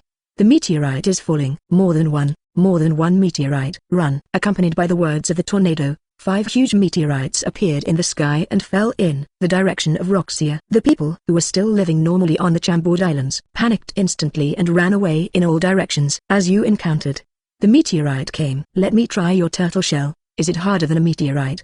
Dragon Roll said with a smile. How did the meteorite fall towards the Chambord Islands? Khalifa, who was leading Lucci and others towards the hotel with Ziyun and Robin, stared at the sky and widened his eyes. Ziyun, what should we do? So many large meteorites landed on this island. It's not a joke. This island is likely to be directly smashed into the bottom of the sea. If this is the case, the idea of occupying this island you mentioned earlier will not be realized. Don't worry, I won't make Haggarwood from the Bodes Islands. With a smile, Ziyun looked at the meteorites that were falling rapidly towards the Chambord Islands, looking at the situation. The tornado seems to have met a pretty good opponent, since she was allowed to pull down so many meteorites. Is this, that? Pulled down by the tornado? Khalifa, who joined Ziyun later, still doesn't know much about the ability of tornado. That little girl, can she even do such a thing? Yes. The tornado is very powerful. Ziyun patted Khalifa on the shoulder. Also, don't call her a little girl in front of tornado, or if you lose money, don't blame me for not reminding you. Haha. Okay everyone, let's go to the hotel. Ziyun waved his hands to the crowd. Lucci, you guys need to make a good repair. When we get there, I can also remove the slave marks behind you. Is it possible to eliminate the mark of the Danlong people? Hearing Ziyun's words, Lucci looked back at Ziyun from the meteorite. Give it a try. At least, I think it can be done. Ziyun smiled. Since the battle on the tornado side has already started, it may not be long before a large number of Navy and world government personnel will come to this island. Now, let's hurry up and settle you down first. With that said, Ziyun quickened his pace. Khalifa and the others hurriedly followed Ziyun's footsteps. In the sea area not far from Chambord, on the warship Lino was on, all the soldiers opened their mouths to watch the meteorite falling towards the Chambord Islands. General Huang Yuan, a huge meteorite has fallen towards the Chambord Islands. The adjutant on the warship reported loudly to Lino. I know. Lino picked out his ears. Really? The meteorite is so big, even I can see it very clearly. Then, General Yellow Ape, what should we do with those meteorites? If we let them fall, their Chambord Island will sink, said the adjutant. Lino shook his head. But that's not my business. I'm here to find Ziyun and the others. Now you still sail towards the Chambord Islands with peace of mind. Page 274. However, if we get too close to Chambord Island, we will also be waived, the adjutant said anxiously. Okay, soldiers, follow orders. I won't let you suffer. The spread of meteorites. Huang Yuan looked at the adjutant and said calmly. Yes. Seeing Lino's calm expression, the adjutant's nervous heartbeat calmed down instantly, and he led the other sailors to continue doing their own things. There shouldn't be any high-level combat power of a navy or the world government on this island right now. Who could make the marshal pull down such a large meteorite? Lino raised his head, looked at the meteorite and thought. Although he has not been on the Golden Deer for a long time, Lino still knows that there are companions on the Golden Deer who can pull down meteorites. Forget it, just go to the island and have a look. Lino gathered himself together, sat back on his chair, and waited for the moment when their warship landed on the island. Sister, if you do this, will the island sink? Seeing her big sister's big movements, Fubuki said eagerly. Don't worry, Fubuki. The meteorite will only fall on the sky. Looking at the tortoise shell in the mind shield, Tornado smiled coldly. Then, slightly raised his right hand. Following the movement of the tornado, Wuxiap's psychic shield quickly moved into the deep space, and in a blink of an eye, it came to the top of the Chambord Islands. Afterwards, under the operation of the tornado, the mind shield rapidly expanded to be larger than the meteorite. Wuxiap, who was originally suppressed so that he could not stretch out his head, hands and feet from the shell, finally stretched out his body. But before he had time to be happy, the meteorite falling towards him in the sky instantly made his eyes widen. Hateful! Wuxiap yelled in his heart, and at the same time retracted his limbs and head back into the turtle shell, and spun around to hit the tornado's mind shield with all his strength, trying to escape from this place. Although he is confident enough in his own defense, seeing the super-large meteorite falling towards him with a long flame tail in the sky, even Wuxiap, who is known as the shield of their world government, does not want to collide with it. It's useless, just like I can't break your turtle shell. It's impossible for you to break my mind shield.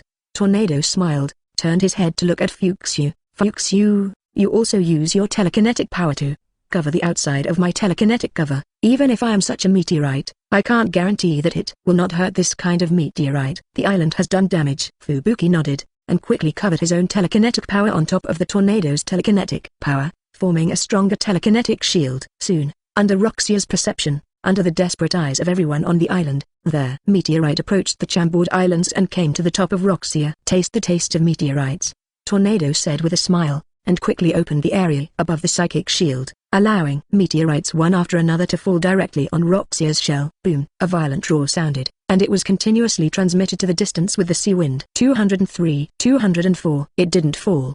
The residents of the Chambord Islands stared wide-eyed at the super-large meteorites that stopped above the islands. Huh, it's so dangerous, I almost couldn't control it, and let the meteorite fall directly on their island. Long Wan wiped the sweat off his head, looked at Fuxu. Thank you this time, Fuxu, you have been of great help. Fubuki shook his head. I am also very happy to be able to help my sister. However, the shield of the world government should be dead. No matter how hard that guy's tortoise shell is, it's impossible to withstand such an attack.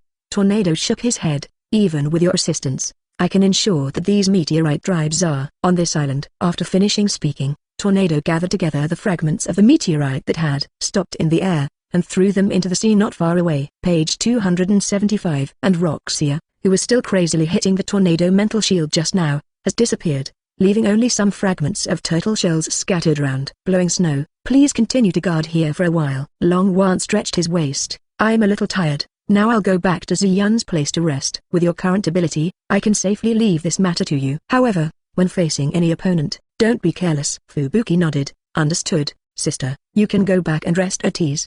Tornado smiled, and after using telekinesis to fly himself up, he quickly flew towards the location of Ziyun he perceived. After seeing the tornado leaving, Fubuki turned his head to look at the scene.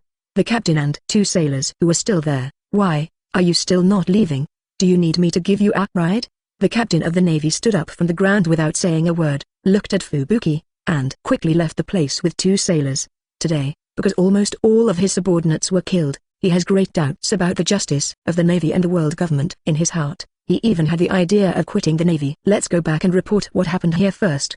The captain of the navy shook his head, thinking to himself. Seeing the captain of the navy leave, Fubuki turned around and walked into the room behind him. That benefactor, are we safe now? After Cheksu walked into the room, the white-haired old man asked hastily. The daughter behind him also looked at Fuxu eagerly. Don't worry, after all this, you are free for the time being. Fubuki sat on the sofa, took a sip of black tea. Since our leader intends to protect you, you will be fine. In the next period of time, I will continue to protect you. However, the taste of this black tea is a bit too weak from time to time. Fubuki put down his teacup and glanced at the white-haired old man. Aisha, hurry up and get out the black tea that I keep in my room. Hearing Fuxu, the old man hurriedly said to his daughter. Aisha was also immediately. He quickly ran into his father's room, brought out a box of beautifully packaged black tea, and quickly brewed a pot for Fubuki.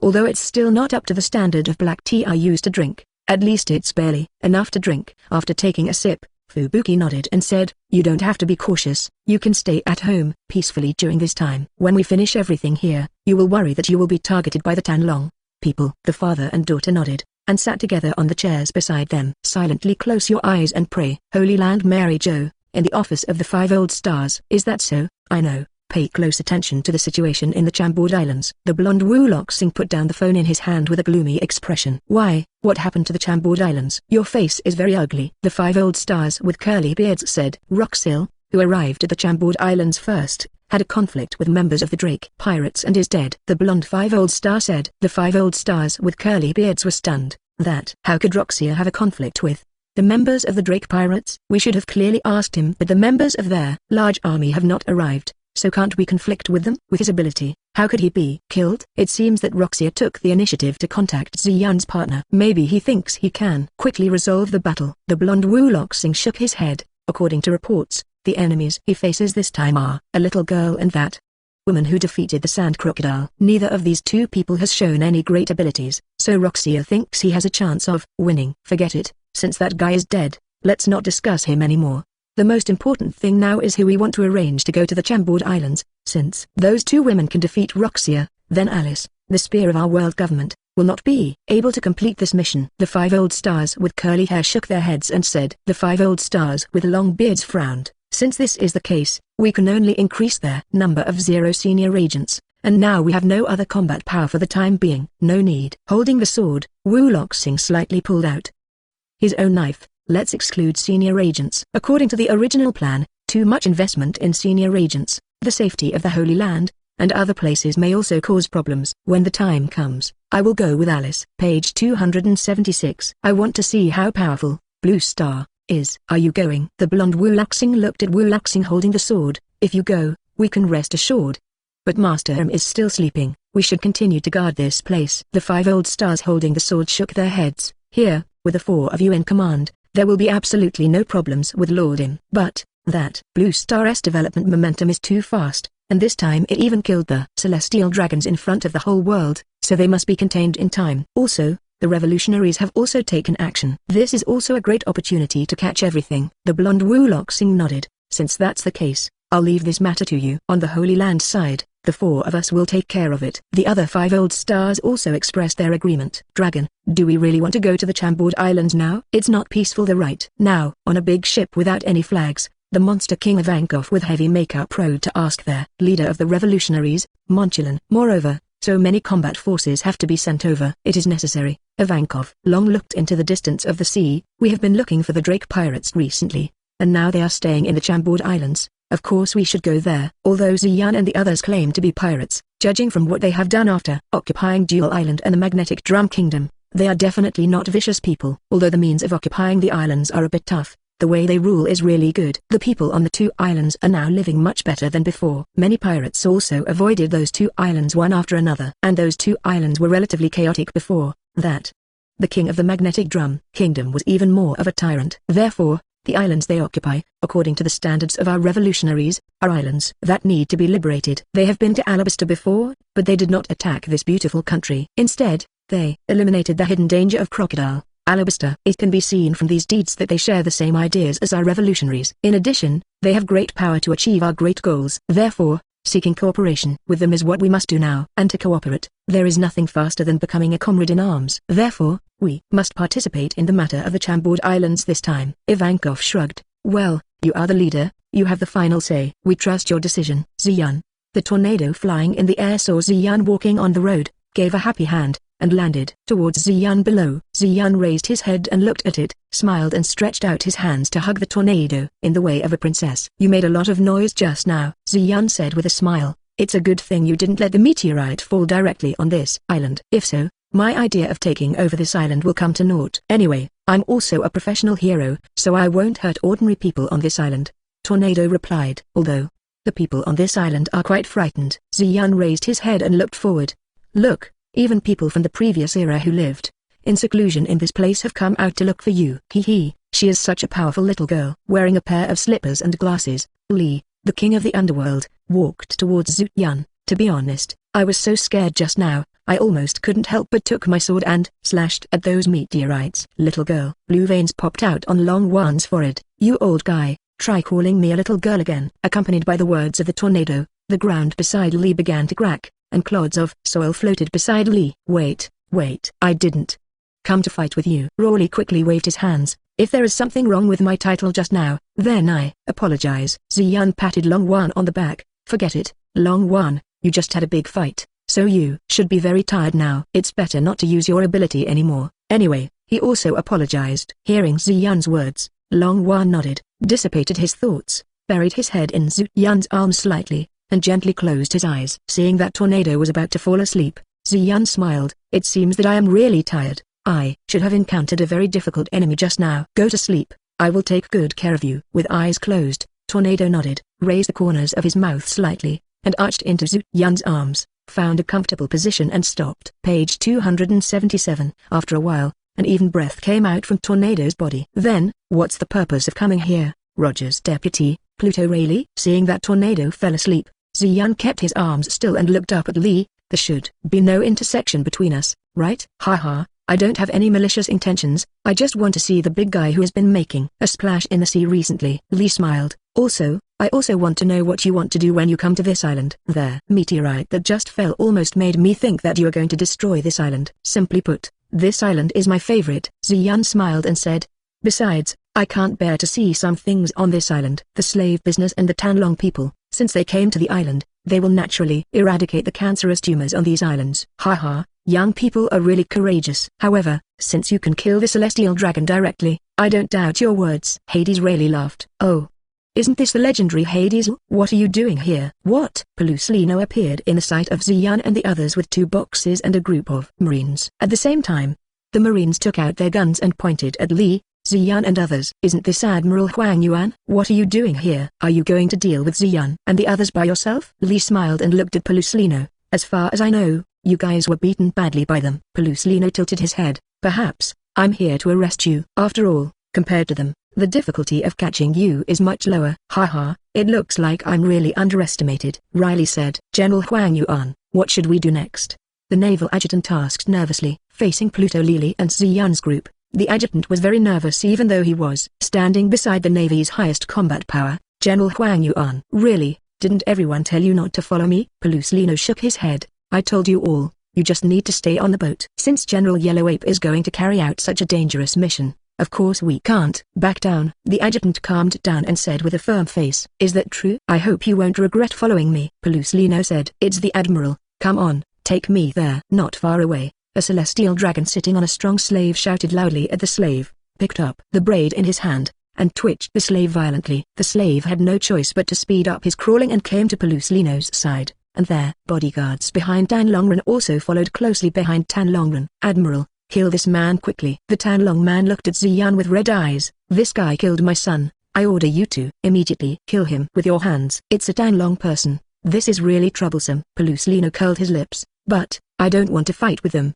Besides, I can't beat him either. What? Isn't your navy just a dog serving us Tan Long people? Tan Longren turned his head and looked at Peluslino angrily. You disobey my order, be careful, and I will ask Wu Loxing to punish you. It's really scary, Peluslino said, and slowly put his feet next to the head of Tan Longren. General Huang Yuan, what are you? Seeing Peluslino's movements, the adjutant widened his eyes and said. The other navy and bodyguards of the Tan Long people present were also shocked, and even Rawley looked very interested. You bastard, what are you doing with your feet here? The celestial dragon yelled loudly at Peluslino. Hey! The great celestial dragon, have you ever been kicked by the speed of light? Peluslino said slowly. Page 278. With the end of Peluslino's words, Peluslino's feet burst out with a dazzling golden light, ruthlessly slashing across the head of the celestial dragon. 205. Under the unbelievable eyes of everyone, the head of Tan Longren who was kicked by Peluslino's speed of light was instantly shattered, and a large amount of blood flowed out from Tan Longren's wound. The body of Tan Longren suddenly fell to the ground after pausing for a moment. General Huang Yuan, what are you doing? The adjutant looked at Peluslino in horror, and the other sailors didn't know what to do. Hey, I'm old, so my eyes can't see clearly. I actually saw the Admiral kill the celestial dragon. After cleaning his glasses, Li stared at the fallen body of the celestial dragon and said. After Peluslino killed the Tan Longren, he didn't stop. He instantly turned into a burst of golden light and shuttled among the Tan Longren's bodyguards. After he stopped, the Tan Longren's bodyguards also fell to the ground with blood. Well, it's settled now. Peluslino nodded. To be honest, I've been annoyed by the Tan Long people for a long time. It feels good to kill one today. General Huang Yuan, why on earth are you doing this? The naval adjutant tremblingly stared at Peluslino. If you did such a thing, the world government and the navy can't tolerate you anymore. That's why I said, let you stop following me. Peluslino shook his head, and walked towards Ziyan. You can leave now, and report to Zaan. Go by the way. However, if you plan to attack me, then you should stay here. After listening to Peluslino's words, the navy at the scene fell silent, not knowing how to deal with the current General Kizaru. Marshal Ziyan, these are the things I got from the navy headquarters. Peluslino, who walked up to Ziyan, opened the 2 treasure chests he was carrying. There are almost 100 billion Baileys inside, 3 devil fruits and some items made of Hyalu stone, one of which is a natural type. The thunder fruit is the one that the navy got recently. During this time, the Warring States period was still considering who should eat this fruit. If I let him know that I took this devil fruit, he will definitely go crazy.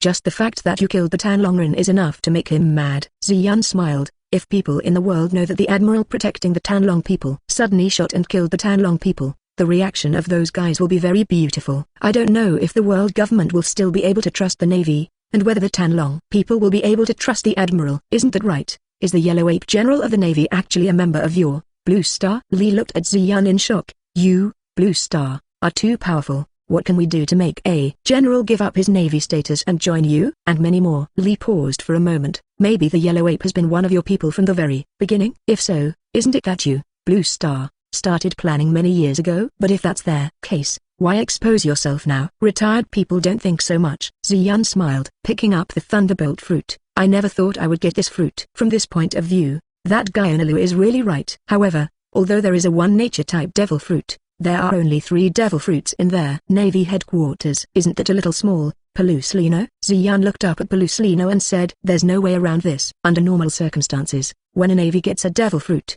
they will choose a suitable Navy and let them eat it. In addition, you have obtained a lot of devil fruits from the Navy, Marshal. So now, even in their Navy headquarters, there are not many devil fruits. Huang Yuan shrugged his shoulders. However, there are more Baileys in the Navy headquarters than I imagined. After taking the 100 billion Baileys, it is all about whether the warring states will distribute military expenses to the Navy next month. This will give the warring states a headache. Ziyan smiled and extended his hand to Peluslino. Welcome back, Peluslino. Peluslino smiled, and held Ziyan's hand. I'm also very happy to be back here. Ziyan nodded and looked at the other Navy. Why, do you still want to stay here? Hearing Ziyan's words, the naval adjutant gritted his teeth, took a deep look at Peluslino, and quickly left here with other soldiers. General Huang Yuan betrayed the Navy. He must immediately report to the Navy headquarters. With his ability, there is no way to deal with this matter. Let's go, Peluslino. Go find a hotel with me first. Tornado also needs to rest. In addition, since you can reduce the domineering and armed domineering,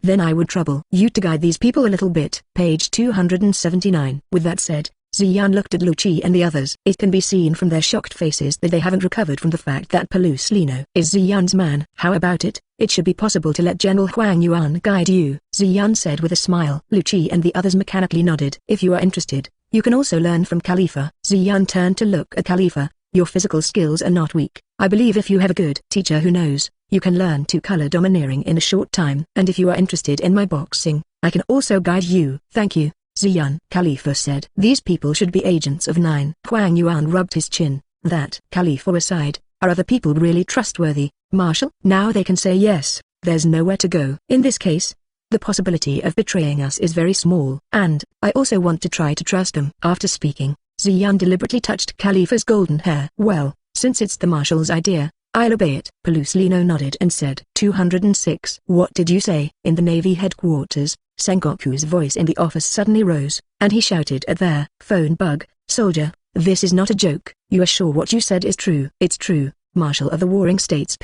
General Huang Yuan really betrayed us. Not only did he kill a celestial dragon, he also handed over a large number of Baileys and 3 devil fruits to Ziyan, which I saw with my own eyes. Okay, I see. I will call Peluslino to verify this matter. After Zango finished speaking, he hung up the call with a soldier on the opposite side of the phone bug, and then dialed the phone bug on Huang Yuan. However, after a few minutes, the call was not answered. Zango put down the phone in his hand with a gloomy face, and after thinking for a while, he got up from his seat and walked towards the door. Warring States, where are you going? In the office, Garp said to Sengoku with an equally unsightly expression. Supplies room, I want to go to see if Bailey and the devil fruit are still there, Zango said without looking back, and quickened his pace. Seeing the Sengoku leaving quickly, Garp also got up quickly and chased him out. And the other high-level Navy officials in the office also followed Garp's footsteps. They heard the phone call between Zango and the soldiers just now, and even though they were shocked, they also wanted to go to the supplies room to see for themselves whether what the soldiers said on the phone was correct. In the hearts of all of them, they would rather believe that Huang Yuan was captured by Ziyan than believe that Huang Yuan really betrayed the Navy. Soon, under the high-speed rush of everyone, the high-level Navy officials came to the material room where the Navy's military expenses and important items were stored. Opened the door. The soldiers standing guard in the supplies room looked at Zango and his party in surprise. For some reason, when all the high-level officers of the Navy headquarters came here, Zango said to him seriously. The soldier on guard was stunned for a moment, then took action immediately, took out the key, and opened the door of the supplies room. Seeing the door open, Zango and his party immediately walked into the material room, opened the box in Musashi, and checked the items in it. No yet. After discovering that a large number of Baileys, Heilashi and 3 devil fruits had indeed disappeared, Sengoku said with a pale face. Soldier, today, General Huang Yuan. Kizan turned back to look at the soldiers on guard, and said with a serious face. Page 280. Come here, General Huang Yuan talked about the important things. I need to get some things, so I let him in. After hearing that the supplies from the Warring States disappeared, the station soldiers didn't know that there was a big problem here, so he was very nervous at the moment. Why did you let the yellow monkey in without the paperwork signed by me? Warring States turned round, looked angrily at the soldiers on guard and asked. The soldier on guard trembled, because it's the yellow ape. Okay, Warring States, now is not the time to hold a small soldier accountable.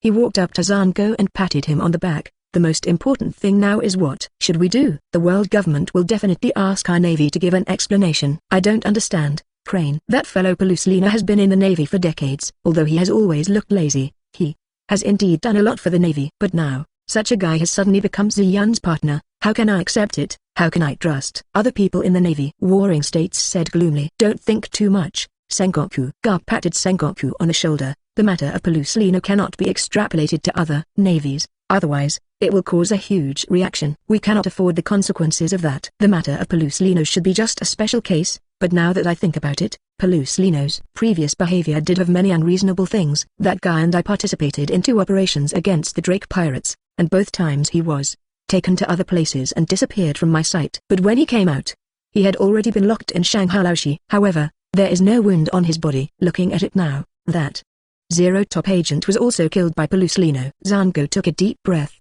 Thank you, Garp. Don't worry about me. I'm not old-fashioned. Yet, I can understand these things, just because I was too angry just now. Zango turned around and looked at the people behind him. Everyone has understood what happened. Although we don't know what kind of connection he has with Ziyun, it is undeniable that he is already our enemy. Peluslino knows too many of our secrets, and many of our deployments must change. I will arrange these things later. What I want to tell you now is that when we see Peluslino in the future, we must arrest or kill him. However, everyone must be very aware of his ability. If he wants to escape, few people may be able to stop him, and his own strength is also strong enough. Therefore, everyone must be extremely cautious when dealing with his affairs in the future. After listening to Warring States' words, everyone present nodded solemnly. Then, Sengoku Marshal, since that fellow Peluslino has betrayed us, he has not been able to complete his mission this time. Now, do I need to go to the Chambord Islands? Kizin stepped forward and said. Warring States shook his head. At this time, any high-level combat force in the Navy will not be able to win. With the cooperation of the Yellow Ape,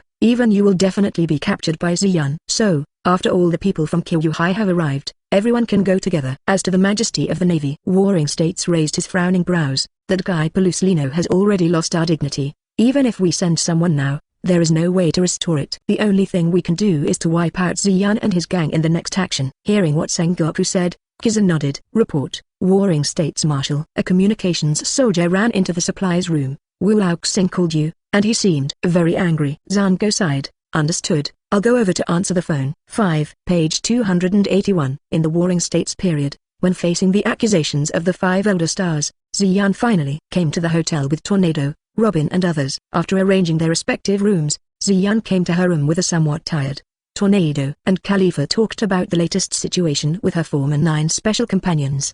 In Long Wan's room, seeing Long Wan lying peacefully in his arms, Ziyun couldn't help but raise the corners of his mouth. Usually you have a fiery temper, but I didn't expect you to be so quiet when you were sleeping. Coming to the bed, Ziyun gently put the dragon roll on the bed and covered her with a quilt. Sitting beside Tornado, Ziyun lightly helped the hair that fell on Tornado's forehead, then stood up, went to Lucci and the others, and removed the Tan Longman's slave mark on them. Will you stay with me?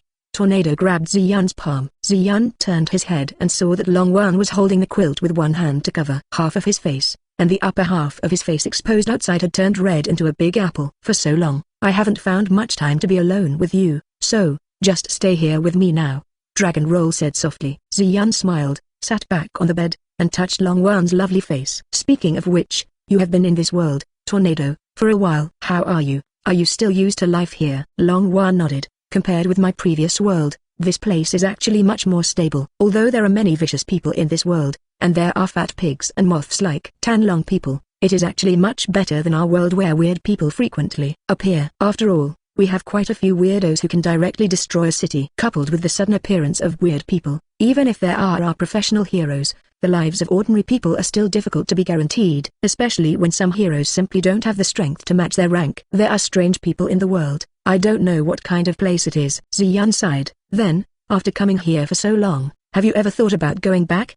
Tornado smiled. Fuyui Uki is here, so it doesn't matter to me whether I can go back to their previous world or not. And, there is still you in this world. Speaking of this, the sound of the tornado is so small that ordinary people can't hear it. However, Ziyun, who has a keen hearing, still caught the sound of the tornado. Ziyun gently pressed his forehead against Long Wan's forehead. Thank you.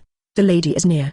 Dragon Roll said softly. But, I want to get closer to the tornado. Really, you can't help it. This time, I will give you a special discount. Dragon Roll blushed and said, actually, for me now, no matter which world I am in. What kind of place is the world? As long as you are by my side, Ziyun, it is a happy world to me. After finishing speaking, Tornado raised his head slightly, and tapped Yun's lips lightly. Ziyun smiled, took the Tornado in his arms, and pressed tightly against the red lips of their Tornado again. After a long time, the two separated. Afterwards, Ziyun turned over and lay gently beside Wan. Seeing Ziyun's actions, Tornado's face became even more crimson, but he didn't stop Ziyun's actions. Instead his eyes revealing a vague expectation. When Ziyun hugged her, he arched in Ziyun's arms, as if he could express his heart in this way. Why hugged Tornado's body tightly, feeling the violent heartbeat on Tornado's body. Ziyun said with a smile, it's the same for me, no matter which world you are in, as long as you can stay by my side, Tornado. I'm just lucky. Thank you for being able to answer my call.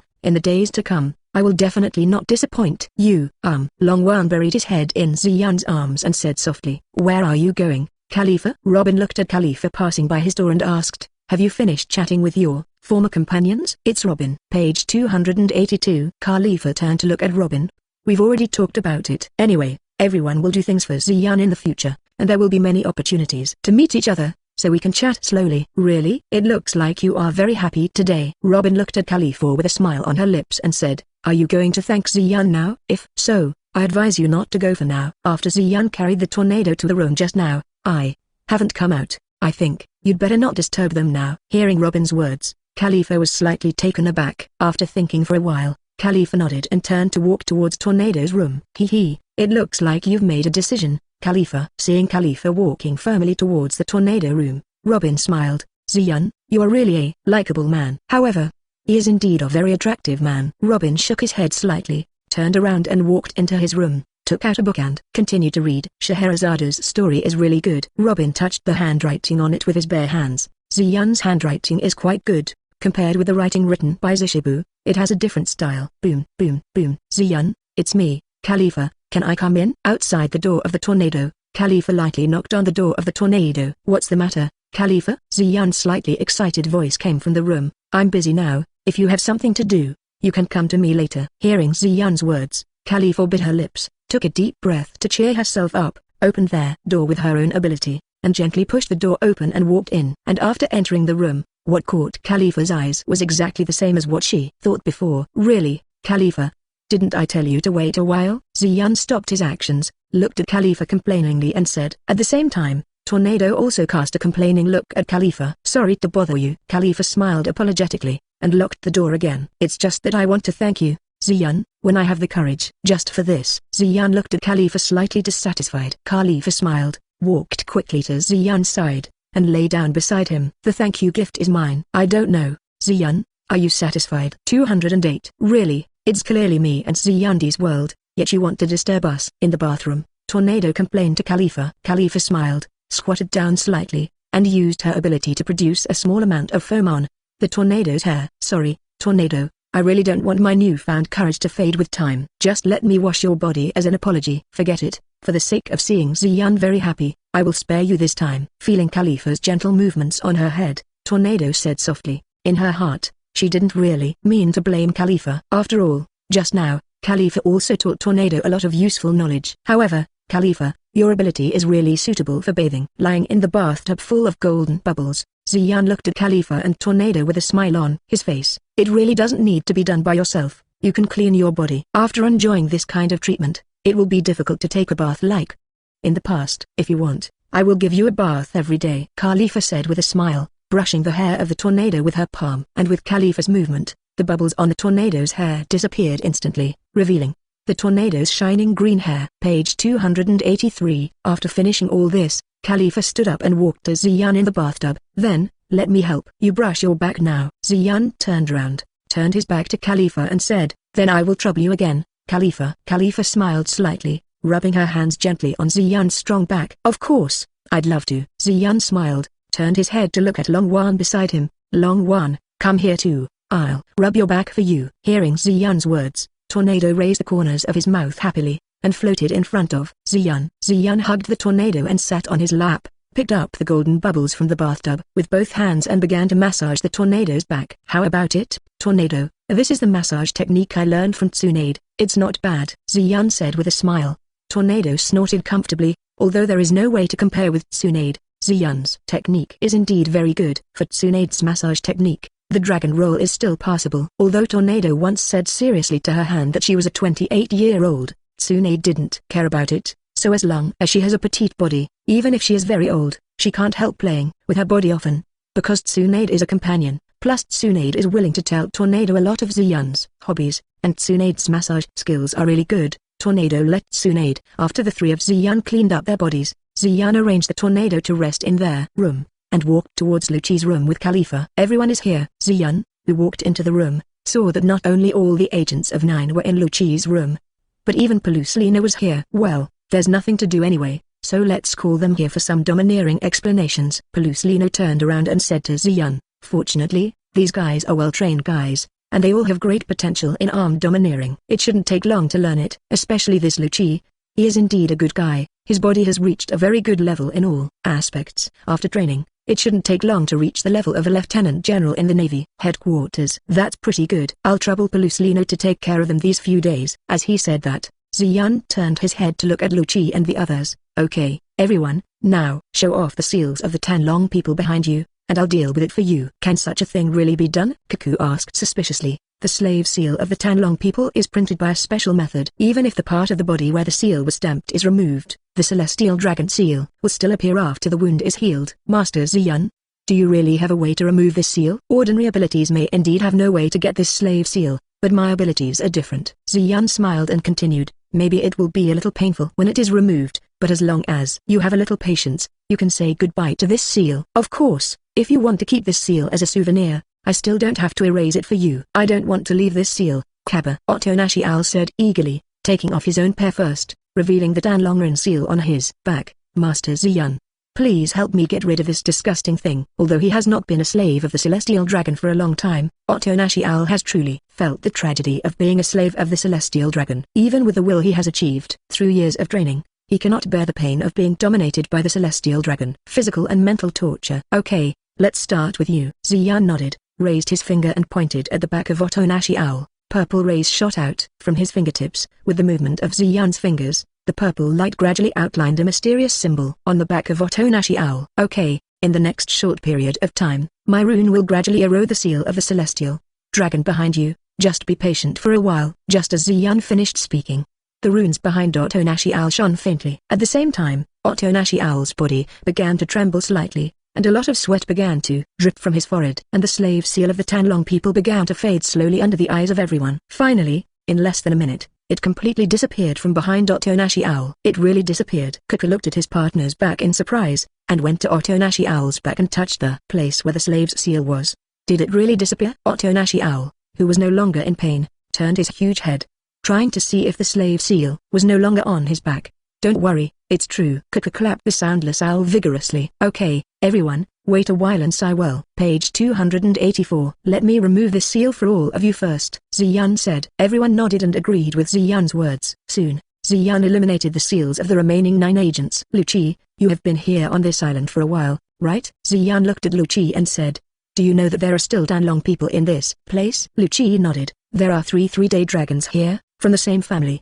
But after you and Monsieur Peluslino have killed 2, there is only 1. Very well, since you know, tell me the location, and I will clean up this guy. Ziyun said. If you want to go, please allow me to take you there. They are in the most luxurious villa on this island. Lucci said gloomily. Speaking of which, I really want to try beating the Danlong people, to see whether these high-ranking world nobles will be as afraid of pain as ordinary people. Hee. It seems that you have indeed been entertained by them a lot. What? Ziyun nodded. If you want to come, just follow me. Also, Peluslino, you should stay here for now. Robin and Tornado, please protect them. Peluslino nodded. Just leave it to me, Marshal. I won't let anyone bother them. I still have confidence in your ability, Ziyun said to Peluslino. After that, she led Lucci out of the room, and Khalifa followed closely behind Ziyun. Master Ziyun, in fact, that Tanlongren has been accompanied by 2 senior agents from Zero. On the way, Lucci said to Ziyun, I think the news of the death of the other 2 celestial dragons has probably reached their ears. With their abilities, they may have already taken that celestial dragon people away from this place. Perhaps, but I have to go and have a look. Ziyun said. Perhaps, that Tanlong people will be proud and unwilling to leave this place. Hee. Boom. Just when Ziyun was about to continue to say something, a loud noise reached Ziyun's ears, and at the same time a figure wearing a mask slammed towards Ziyun's direction fiercely. Ziyun took advantage of the situation and stepped on it. Ha ha ha, use mine. Annihilate the oppressors. Not far away, Spartacus' voice spread quickly, and his already strong figure also appeared in Ziyun's eyes. A tall man with a white mask appeared at the same time as Spartacus, and in his hand, he also held a female Tanlong who wore a mask. However, among this heavenly dragon god, there is no previous arrogance, only deep fear left. Damn it, how can there be such a durable guy? The Zero senior agent who was holding the celestial dragon quickly backed away, avoiding their strong arms of Spartacus embracing him. Ha ha, accept my love, oppressor. See their attacks being dodging, Spartacus screamed and slammed into Ot. Gong had no choice but to continue to retreat at a high speed. Damn it, number 2, you're still here, what are you doing? Hurry up and stop this guy for me. I'm protecting the Tanlongren now, so I can't move my hands. Seeing Agent Zero with his back turned to him and vigilantly facing Spartacus, Ziyun smiled, and kicked Agent Zero under his feet viciously in the direction of the Tanlongren. Sensing the sound of the wind behind him, Agent Zero, who was holding the Tanlongren, turned around and kicked behind him, and a light blue crescent light blade burst out from his kick. Number 1, it's me. Seeing the attacking Lan Jiao, Agent number 2 stepped on the air forcefully with both feet, using their moon cloth to temporarily avoid the crescent moon produced by Lan Jiao. Crescent moon past number 20 worker, dash, and continued to attack Ziyun behind him. Lucci concentrated, used his devil fruit ability, turned into a strong cheetah, and stood in front of Ziyun with clasped hands. 6 types of mysteries. The largest wheel, 6 king spear, facing Lan Jiao, a senior agent of Zero. Even though he was once the trump card in 9, Lucci did not dare to be careless, and used the strongest attack he could use to attack the flying crescent moon. Page 285. Boom. 6 king spear. After colliding with Lan's feet, to Lucci's disappointment, his attack did not eliminate Agent Zero's Lan's feet. After a short pause, crescent moon continued to fly forward and cut Lucci's chest. Is the gap that big? Lucci thought to himself. Seeing that Lucci couldn't block the opponent's Lan's foot, Ziyun stepped forward, quickly came to Lucci's body, and kicked on the crescent formed by Lan's foot. As soon as Wei Ye came into contact with Ziyun, it turned into fragments and disappeared into the air. It's you, Ziyun. The agent looked in horror at Ziyun who suddenly appeared. Ziyun ignored the 2 Zero agents, turned around and patted Lucci on the shoulder and said, don't be discouraged. After practicing hard, you will definitely be able to reach the level of those 2 people opposite. I have great confidence in you. Hearing Ziyun's words, Lucci nodded firmly. Ziyun smiled, turned around and looked at Spartacus who stopped temporarily after seeing him. Yo, Spartacus, just playing. Yes, master, when I was walking around the island, I happened to find the oppressor. Spartacus said, the old woman with the glass cover still keeps the slave in captivity. Such a person is the existence that I must initiate rebellion. Therefore, I must destroy her. That's right, but when you fought, you destroyed many ordinary people's houses. Ziyun shook his head helplessly. Don't worry, master. Although Spartacus fought in a slightly wild way, he never hurt ordinary people. On the contrary, he would deliberately block the attacks of Zero agents for ordinary people. Li Shuwen fell from the sky, and said beside Ziyun, if it weren't for this, the 2 Zero agents would not be able to protect that Tanlongren from Spartacus. You're here too, Li Shuwen, Ziyun said with a smile. Are you planning to make a move too? It was Emir who asked me to follow Spartacus. He is a berserker after all. That fellow Emir was worried that he would lose control of himself. Li Shuwen shook his head. In addition, Wei Gong stayed with those slaves and gave them some help they needed. As for the shot, Li Shuwen raised his head and stared fiercely at Tanlongren, seeing the scene in her villa. Even I'm a little angry at an old age. I would have killed her if Spartacus hadn't struck first. However, here, leave it to Spartacus. Ziyun, do you really want to fight against the Tanlong people and the world government? The 2 Zero agents leaning against each other shouted loudly at Ziyun. I have killed so many celestial dragons, do you still need to ask this question now? Ziyun shook his head. Spartacus, I'll leave these guys to you. Ha ha, leave it to me, master. Spartacus laughed. That's exactly what I should do. Now, with my love, annihilate the oppressors. After speaking, Spartacus pressed down, stomped his feet fiercely, and jumped towards the 2 Zero agents. And the ground that Spartacus stepped on was instantly shattered, and the cracks even spread to the houses not far away. It's not good to let Spartacus fight like this. Ziyun shook his head, exerted his telekinetic power, and instantly formed a huge square telekinetic shield within the range of himself and Agent Zero. Ziyun nodded. Now, I am not afraid that the battle of Spartacus will affect ordinary people. Facing the attack of Spartacus, the 2 Zero agents who were preparing to flee with the Tanlongren couldn't help but stop when they saw the rapidly generated psychic shield shining with greenish light. After looking at each other, they accelerated their speed and rushed towards the corner of the psychic shield. 6 King Spear. The 2 agents who came to the edge of the mind shield quickly used their strongest attack. Intense energy erupted from the fists of the two, and slammed into Ziyun's mind shield. The 2 agents knew in their hearts that facing Ziyun and the others present, they were definitely not rivals. Escaping is the only option for the two of them. Boom. After the loud noise, to the disappointment of the 2 agents, the scene they expected did not appear. Although the 6 King's spear was much stronger than Lu Qi's 6 King's spear, but facing Ziyun's psychic mask, their attacks did not have any effect, and the psychic mask did not even produce any cracks. Oppressors, I won't let you escape. Page 286. Purple thunder flashed around Spartacus, his speed further increased, and he instantly appeared behind the 2 agents on the edge of the telekinetic shield. However, at this moment, the huge Spartacus just blocked their escape route. The 2 agents had no choice but to punch Spartacus' arm hard. Amazing, awesome. Feeling the strength coming from his hands, Spartacus grinned at Dan Longren and Agent Zero. His palms opened suddenly, and he clenched the fists of the 2 agents. Then he leapt up high and smashed the 2 agents and the Tan Longren who were being carried by the agents to the top of the mental shield. Iron block. Armed Agent Zero, who has no way to break free from Spartacus's arm, can only choose to defend. However, the iron block and arm domineering of the two are very powerful, and this blow of Spartacus did not cause any damage to the two of them. However, the Celestial Dragons are not so lucky. Under Spartacus' attack, although Gong didn't suffer any injuries, the arm holding the Celestial Dragon was indeed loose. The Dan Longren fell from the sky in an instant.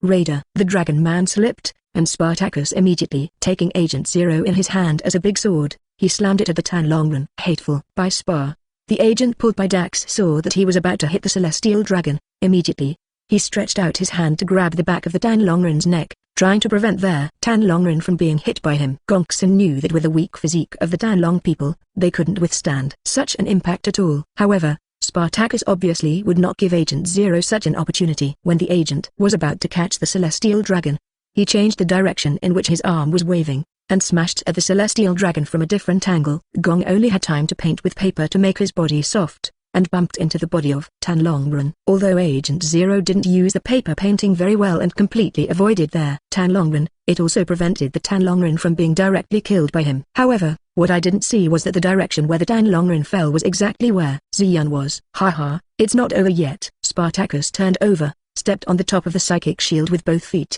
and fell down extremely fast. At the same time, he lifted the 2 agents high above his head, and when they fell to their ground, he smashed the agents down. Haha, more, take my oops. Spartacus held the feet of the 2 agents tightly with both hands, making it impossible for them to escape, and they had to be smashed back and forth on the hard psychic shield on their ground by Spartacus. This is really violent. Ziyun stroked his chin, watched Spartacus' movements and said, but being used by Spartacus like this is really scary. Ziyun lowered his head, looked at the Tan Longren who fell at his feet, smiled slightly, and turned to look at Lu Qi. Lu Qi, didn't you just say that you wanted to experience the feeling of beating a Tan Longren? Now is your chance. How about it?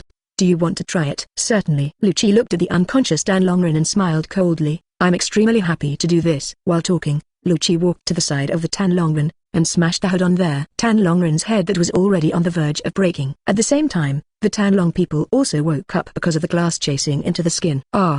You bastard, get your feet off. Tan Longren moved Lu Qi's leg vigorously, but he still couldn't move it a little bit. Lu Qi lifted Tan Longren with one hand so that she could look at him at the same level. Do you still remember me, Tan Long people? You three fat pigs have made us suffer a lot these days. Damn it, it's you slave. Let me go, or I will let the Admiral kill you. The Tan Long man roared angrily. Haha, slave.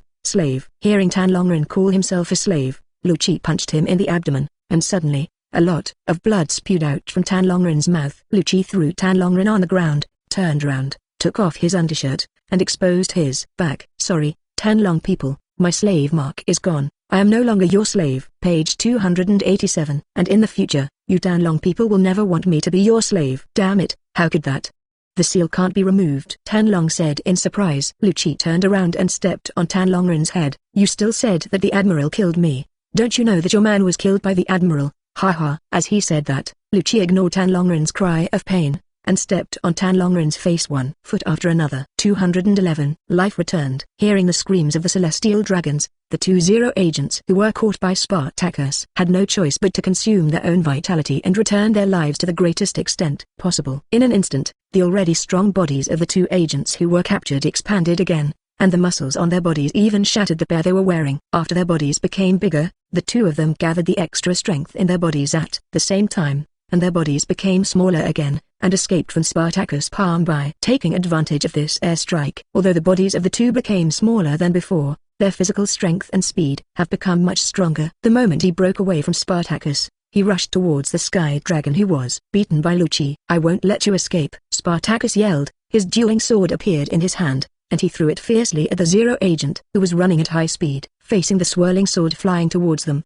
The two agents did not change their moving direction, but instantly condensed armed arrogance behind them, intending to rely on the power brought by the sword to make themselves faster reach the position of Tan Longren.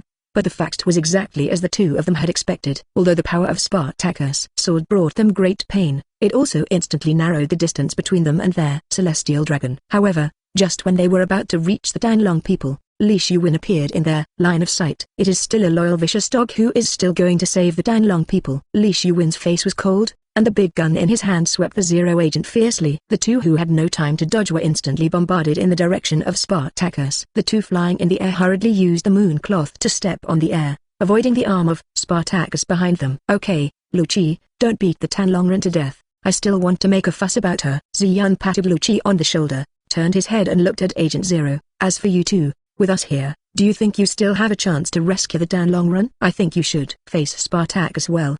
It is good." Hearing Ziyun's words, the faces of the two Zero agents who were avoiding Spartacus instantly became gloomy. In their hearts, they also knew that it would be extremely difficult to save the Tanlongren from Ziyun. Not to mention, even if they rescued the Tanlongren, they did not open Ziyun's mental hood and took the Tanlongren out of this place. Since there is no way to leave, let's have a good fight. Number 2-2. One of the Zero agents said. Worker 2, known as Number 0, nodded. "At least, kill this big man."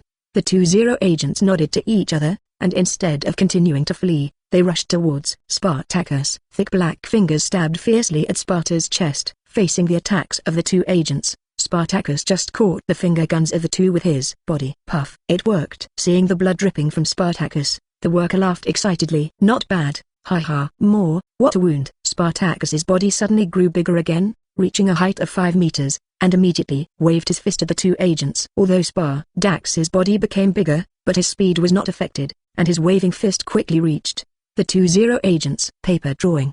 The agent who had been on guard for a long time softened his body quickly, avoiding Spartacus' powerful blow. "Ha ha ha ha ha, it's useless." Spartacus laughed and threw himself towards the two. His hands quickly embraced them. Agent Zero, who didn't expect Spartacus's movements, was instantly hugged tightly by Spartacus, and fell into his muscles. No matter how hard they try, they cannot escape from it. "Ha ha ha, my hug is love, my love is even an explosion." "Ha ha ha, accept my love well, oppressor." Page 288. Spartak showed a captivating smile to the two special spacers, and the muscles on his body gradually glowed red. After a while, with the appearance of a trace of lightning on Spartacus, a violent explosion occurred from Spartacus, and when the smoke from the explosion dissipated, the two agents had been reduced to scattered fragments. "Ha ha ha, happy." Spartacus, who had recovered his body, stood up. "Today we eliminated the oppressors and saved many slaves." "That's exactly what I, Spartacus, should do." After speaking, Spartacus turned his head and looked at the celestial dragon who was stepped on by Lucci. "Ah,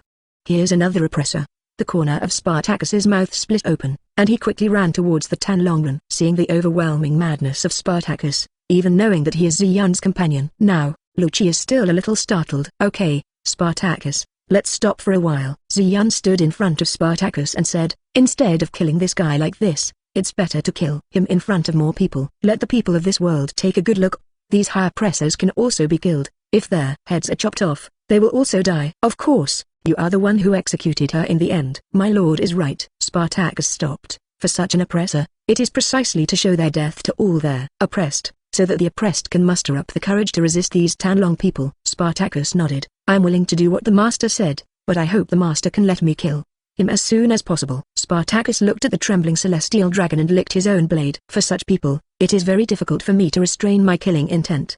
Don't worry, it will be over soon." Ziyun smiled. However, since it is to show his death, it is natural to show it in front of their people he abused. "I think the people in her villa who are dominated by her must be very willing to see her die." Ziyun passed Lucci and mentioned that the Tanlong people threw her to Spartacus. After seeing Spartacus catch it, Ziyun said, let's go, take this guy to the villa, it must attract many people to watch. However, you must be patient and don't kill her now. You're here too, master. Wei Gong gently put a stack of dishes in front of the slave, turned round, looked at Ziyun and said, no way, Spartacus is making a big noise, it's hard not to notice. Ziyun smiled and looked at the slaves of the Celestial Dragon who were devouring the food. It looks like you're good at taking care of people. Wei Gong shook his head, it's just some food for them to eat, they are all poor people. It's the Tanlong people.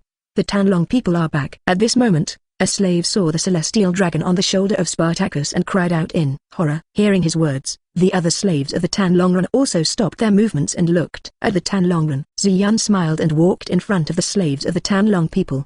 Don't worry, I'm not that fat pig's companion. On the contrary, I plan to execute this guy later. If you are interested, you can come and witness this scene. As he said that, Ziyun turned his head to look at the crowd not far behind him. Naturally, there are more people who see this kind of scene, the better.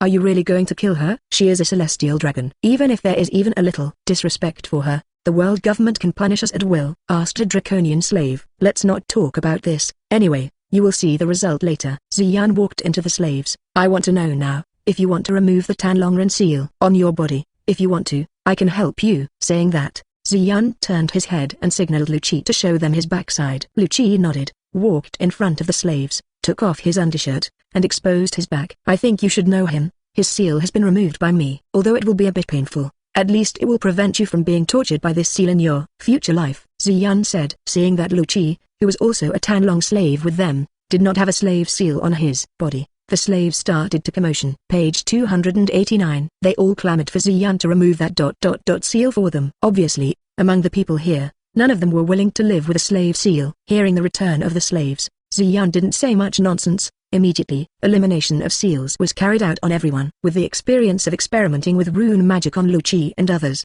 Ziyun's speed was much faster this time, and it didn't take long before he eliminated the seals on all the slaves present. Seeing the former slaves happily hugging each other, Ziyun smiled and looked at the people who followed him. Then, thank you all for following me. Now, let's formally deal with the matter of the Celestial Dragon. Ziyun walked up to Spartacus, and motioned him to throw the Celestial Dragons on their ground. Reasonable treatment. It can even execute a kind and ordinary people casually. And I, personally, am very used to this kind of behavior, so now I want to behead this guy in front of everyone. Journalists in the crowd.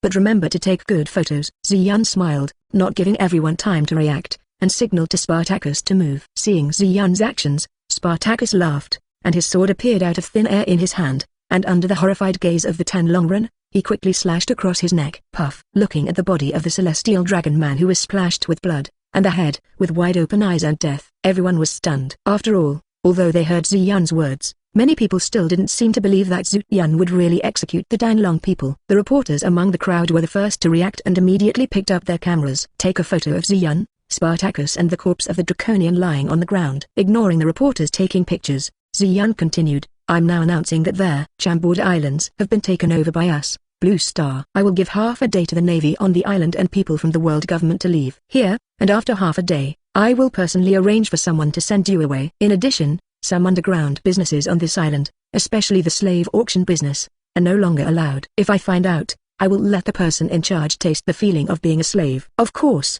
after taking over this island, the Navy and the world government should not fail to take action. Ziyun smiled, so, for ordinary people on the island, I won't stop you from leaving. You can leave this island at any time, but if you are willing to stay here and accept our rule, we will still guarantee your safety. When you see and hear your own words, immediately, Ziyun smiled nonchalantly among the commotion people, and turned around to come to their front of Danlongren's villa. This Celestial Dragon's villa is quite disgusting, so let it disappear. Ziyun raised his hand, using telekinetic power, and gently shook it against the villa. And following Ziyun's actions, the villa instantly collapsed and was firmly pressed into their ground. Ziyun's words quickly spread to the entire island through the crowd at the scene, and soon, everyone on the island took action. Due to the strength of Ziyun and others, some people stopped their underground business, and some people chose to leave the island because of the fear of the possible war that might happen next. At the same time, there are people who have nowhere to go and can only choose to stay. Among them, the actions of the Navy are the most rapid. After the Navy headquarters got the first-hand news here, it immediately all navies on the island are required to leave the Chambord Islands. Get ready for the upcoming collision with the Drake pirates. As for the person in charge of the slave business in the Chambord Islands, although he actively stopped his business, He was wiped out by Spartacus, who broke into the slave auction next, and those slaves were naturally all released by Ziyun. Soon, under the influence of Ziyun and his party, the Chambord Islands gradually recovered their calm, and people started their own lives. However, everyone knows that this calm is only a harbinger of the coming storm. In such calm, time gradually flowed, and in the blink of an eye, a few days passed. Tsarfus, page 290. In the past few days, several great pirates from the Kyuhai under the king have arrived at their navy headquarters, and the navy has gathered its own combat power. After learning of Pelusilino's betrayal, even Zephyr also offered to participate in this mission. However, the Warring States period allowed Zephyr to recover from his injuries, and the navy headquarters needed Zephyr to protect him and rejected him. After all, Warring States itself will also participate in this operation, and there must be one person in the navy headquarters who can stand up to the scene. Although Zephyr's injury from fighting Whitebeard 2 last time hasn't completely healed, as long as he doesn't fight with all his strength for a long time, it's fine. Therefore, Sengoku is still very relieved that Zephyr stays at the navy headquarters. Warring States, aren't you too impulsive to participate in this operation in person? On the warship sailing at full speed towards the Chambord Islands, Garp said to Sengoku, as the Admiral of the Navy, if something happens to you while fighting with Ziyun and the others, it will be quite a bad news for the Navy. Warring States sighed. Garp, this time a traitor like Pelusilino has appeared in the Navy, which has a great impact on the Navy. I have to take the responsibility of this time, this battle. I must take action myself. And that's what the world government means. Well, since you insist on this, I have nothing to say. However, I hope you are very careful about those guys. None of them are simple, and their abilities are also very special. Cap said seriously. Don't worry, old man. Sengoku patted Garp on the shoulder. This time, both the Navy and the world government have invested considerable combat power. With our formation, we will definitely win. Although we don't know how many strong people there are in Blue Star, we will definitely be able to defeat those people in the Chambord Islands. The only thing we need to consider is, after this battle, how should we use our remaining combat power to protect this sea? Although Sengoku was able to defeat the Drake pirates by himself, he didn't think that his own people would not suffer casualties. He knew in his heart that even if he finally defeated the Drake pirates, the Navy's combat power would be greatly damaged. After listening to Sengoku's words, Garp frowned and looked at their ship on the Shikibukai. Although the strength this time is indeed very strong, those guys in Kyuhai may not work. Well, you don't have to worry about that, Cap. Warring States said, before, our Navy and the world government have already greeted them well, and I believe they also understand how much trouble it will bring them if they don't take action. Garp shook his head. I hope everything goes well. Hey, Empress Boy Hancock, you seem very excited.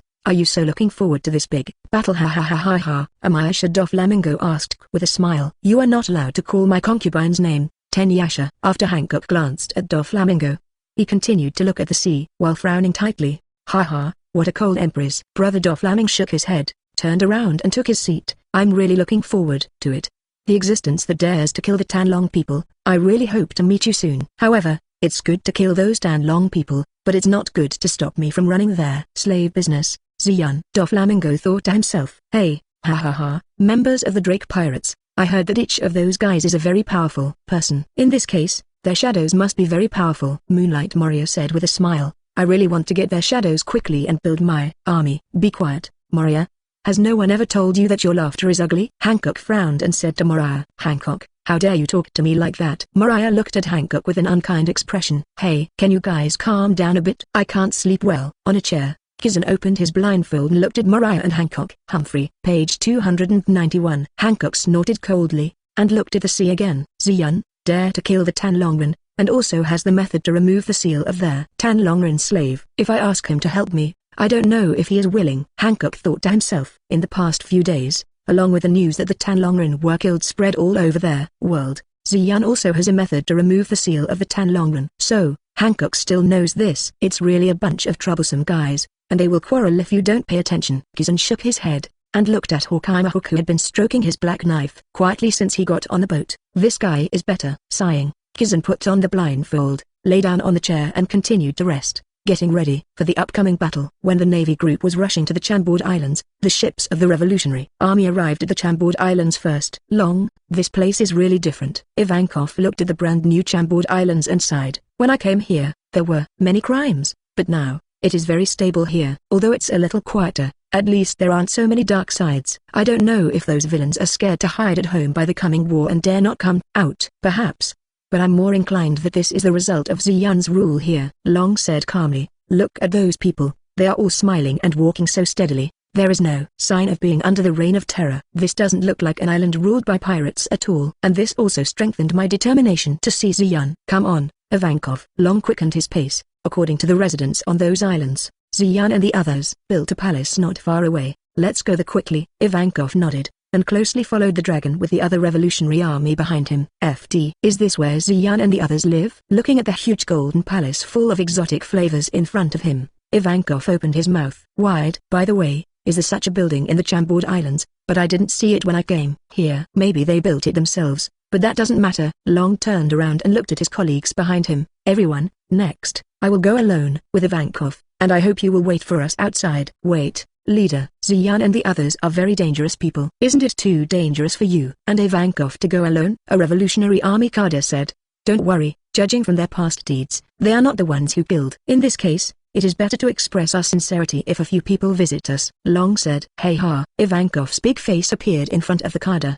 Don't worry, you will be fine if I follow their dragon. Okay, so it's decided. You can go around now and see what changes have taken place in their Chambord Islands. Long turned his head to look at Ivankov. Let's go, Ivankov. After speaking, the dragon led Ivankov towards the Golden Palace, and the other revolutionaries also followed the order of the dragon, scattered and walked towards various places in the Chambord Islands. Hi, I'm the revolutionary dragon, and I'm here to meet Ziyun on behalf of the revolutionist. I hope you can inform me. Ryu walked to the gate of the palace, took off his hat, and said to Cuckoo and Otonashi Owl, who were standing straight outside the gate. Revolutionaries. Cuckoo looked at Long and Ivankov in a little surprise and said, okay, please wait here for a while, and I will report. Owl, I will leave this place to you temporarily. After seeing the Otonashi Owl nodding, Cuckoo turned and walked into the palace to report to Ziyun that, you are an owl. Ivankov walked up to Otonashi Owl. I want to ask you something. Do you know how this luxurious palace was built? It feels like a palace that just appeared recently. Page 292. HMPH. You guys, don't even think about getting any information about us from me. My mouth is very strict. Because the owl pushed away the big face of Ivankov, who was very close to him,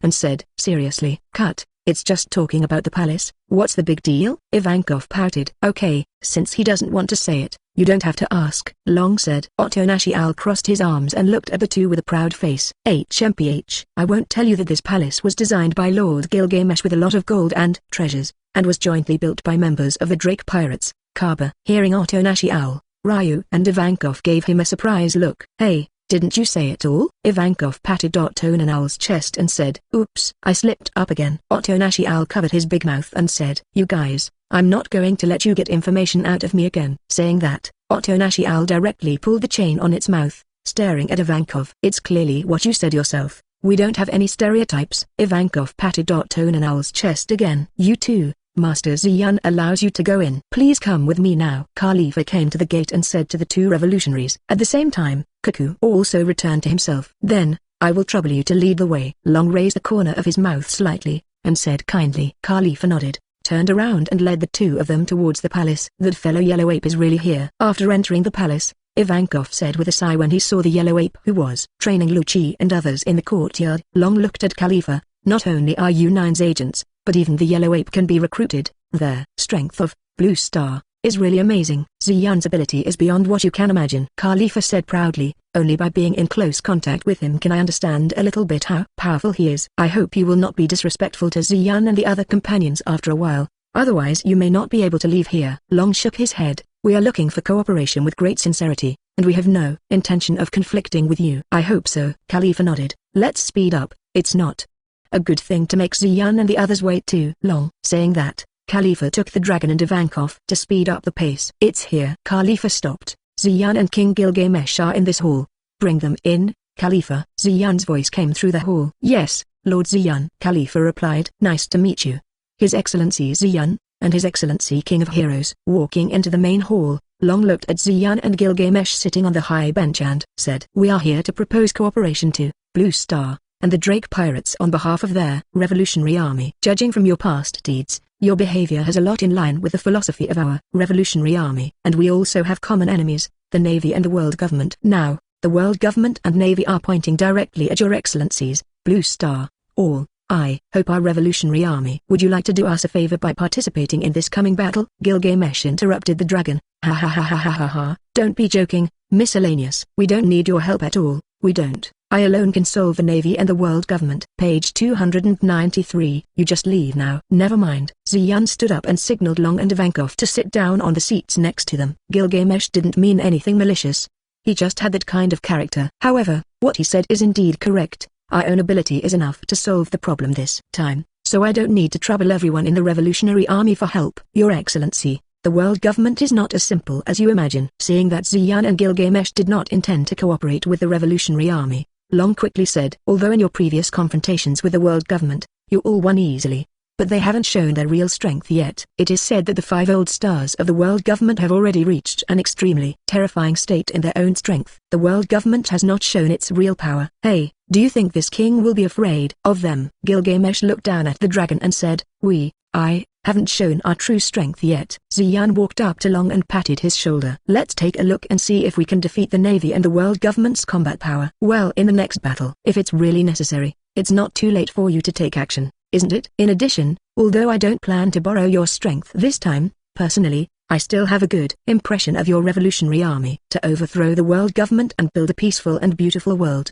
I have to say that your purpose is what I agree with. In this case, can you join our revolutionary army? Our revolutionary army welcomes people like you. Long said, sorry, our strength is far beyond your imagination. We don't intend to join any forces. Ziyun shook his head and said, now, please leave here for the time being. People from the navy and the world government, it won't take long to get here. At that time, you will naturally know that what we said is not false. Long, were you serious just now? Are you really planning to let them join the revolutionary army? After walking out of the golden palace built by Gilgamesh, Ivankov asked the dragon with a serious face. In spite of the character of those guys is just their strength. If they join the revolutionary army, none of us can suppress them. Why suppression? Long said lightly, if they can overthrow the world government and build a better world, even if Ziyun wants to become the king of this world, I'm willing to assist him. Dragon, you are serious? Ivankov asked while holding his big face. Ivankov, you must know that the task of our revolutionary army has never been to become a ruler. Liberating people from the shadowy rule of the world government is our main purpose. Long said seriously. That Ziyun is not someone who is inferior to others. And that Gilgamesh, you saw it too. With his character, he may or may not be willing to listen to our deployment. Since this is the case, it might not be a good choice for us to adapt to them. Long looked up at the sky. If they really have the power to change the world, report to Marshal Warring States. We can already see the Chambord Islands. On the naval warship, the communicator reported loudly to Sengoku. Everyone is on alert, ready to land on the island. Sengoku looked at the Chambord Islands with a serious face. Okay everyone, let's get ready to work. Kizun stood up, looked at Shikibukai and said, Hey, is it finally here? Doflamingo got up from his seat. It really made me wait. Page 294. It's really exciting to be in direct contact with the legendary Drake pirates. You'd better not face the Drake pirates with such a casual attitude, Doflamingo. Otherwise, you will most likely die. Hawkeye walked to the bow and said seriously. Oh, it's really scary. These words are quite weighty when they come out of the mouth of the former world's #1 swordsman. Doflamingo said with a smile. Could it be that Miyamoto Musashi left that scar on your chest, and at the same time made your courage disappear? By the way, this kind of swordsman whose sword has been cut off is really qualified to be the king of Kibuhai. Isn't this embarrassing to your navy? Hearing Doflamingo's words, Hawkeye frowned, pulled out his own black knife, slashed out a sword aura and attacked Doflamingo.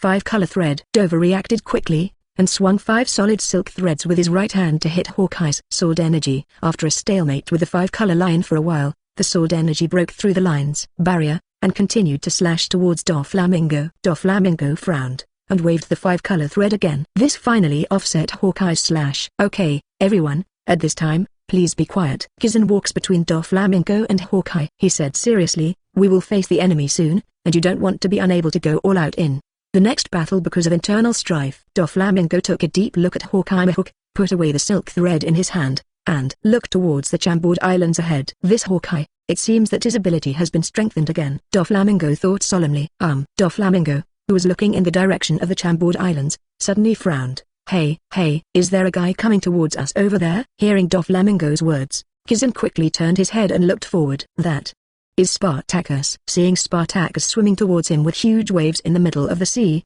Kizun and others immediately became alert. It's too exaggerated. No matter how powerful the guy from Blue Star is, if he came towards us by himself, he would look down on us too much. Doflamingo stepped onto the bow. It's just right, let me see what kind of strength their Blue Star members have. Regarding Hawkeye/ just now, Doflamingo is very angry now. Now seeing that only one person has come to the place, and it is Spartacus who has not shown much combat power to the outside world, Doflamingo immediately jumped into the air and quickly approached Spartacus, attacking him. Bounce! Dorvrant stretched out his finger to Spartacus in the air, and the thin thread shot towards Spartacus as quickly as a bullet. Oh!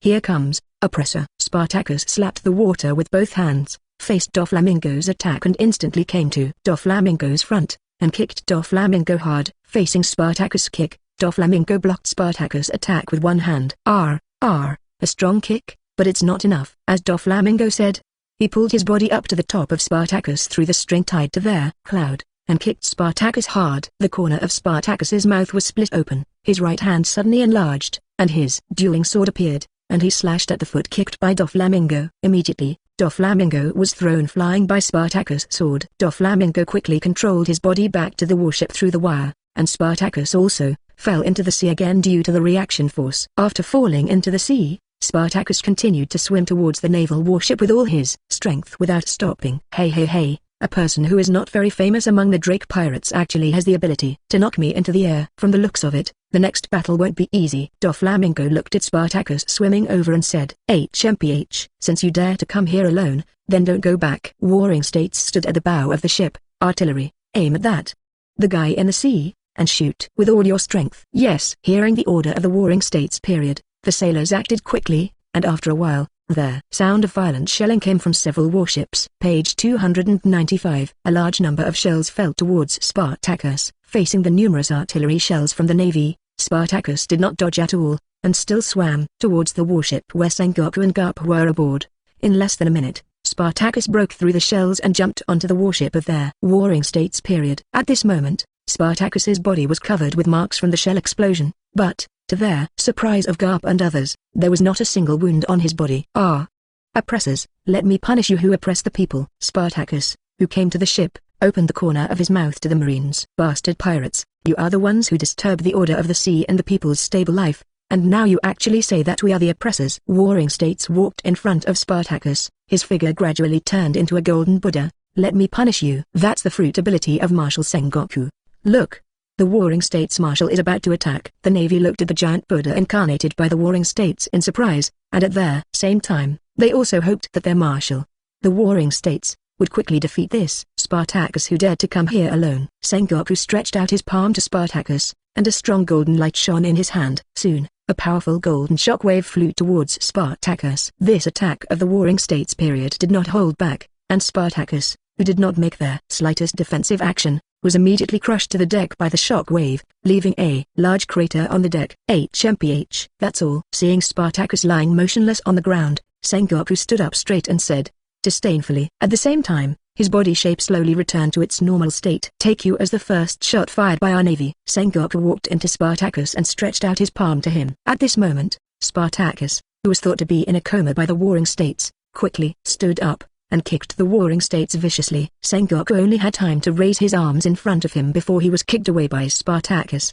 spinning and crashing into the cabin. Marshal of the Warring States period was knocked into the air. The Marines grew their mouths. You bastard! Seeing that Sengoku was blown away, Garp immediately, after reacting, with armed domineering in his hands, he punched Spartacus on the head, knocked him into the air, and landed on the warship of Shikibukai. Seeing that Spartacus landed here, Kizan immediately use your freezing ability to trap Spartacus. Not bad, haha, not bad, give me more. Spartacus laughed loudly with blood on the corner of his mouth, his body swelled up slowly, and the ice that trapped him also cracked slowly. It won't let you succeed. Kizan's face was serious, and four ice spears appeared beside him, and flew out quickly, piercing into Spartacus' body fiercely. At the same time, the ice spear released a large amount of cold air, forming more ice on Spartacus. Ha ha ha, it's not enough. It's not enough. When the ice was about to cover Spartacus's face, Spartacus' body suddenly swelled and broke free from the blockade of Kizan's ice. Come, oppressors! Spartacus pointed at the crowd.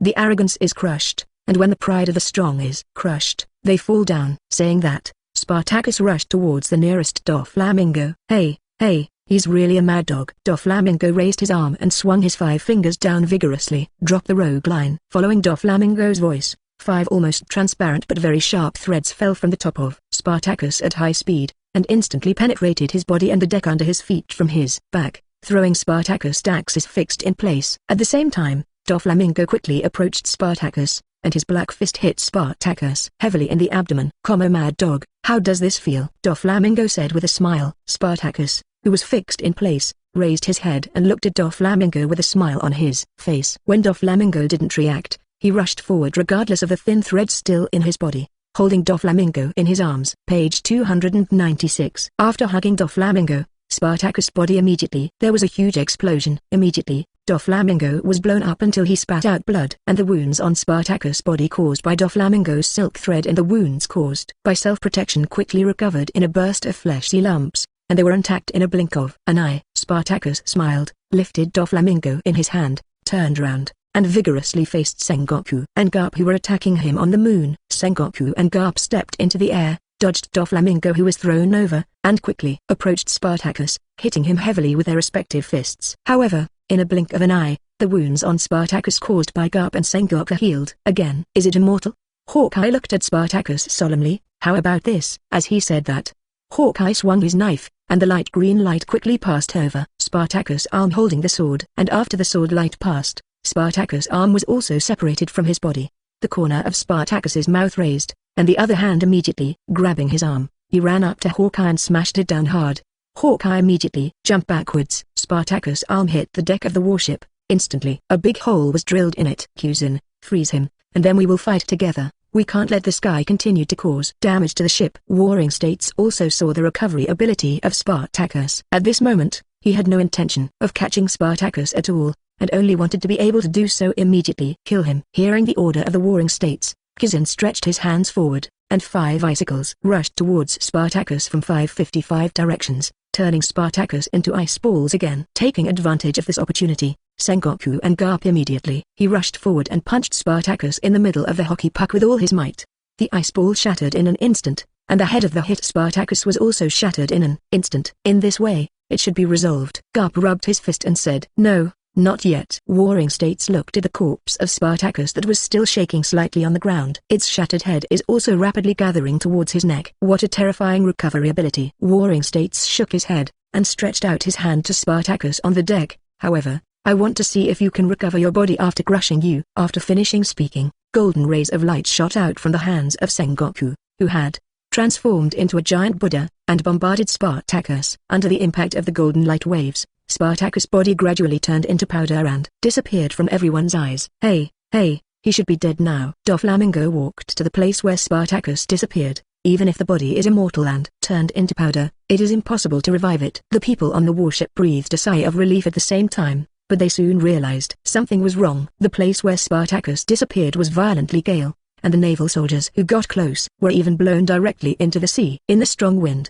Spartacus' body slowly reassembled and continued to grow in size. Soon, a huge rolling lump of meat appeared in everyone's eyes. Ha ha ha ha ha ha, not bad, not bad. This kind of pain is really good. The head of Spartacus was condensed from the meat, so, in response, let you see my real power. Ha ha ha ha ha ha ha. This is love! Exclamation mark.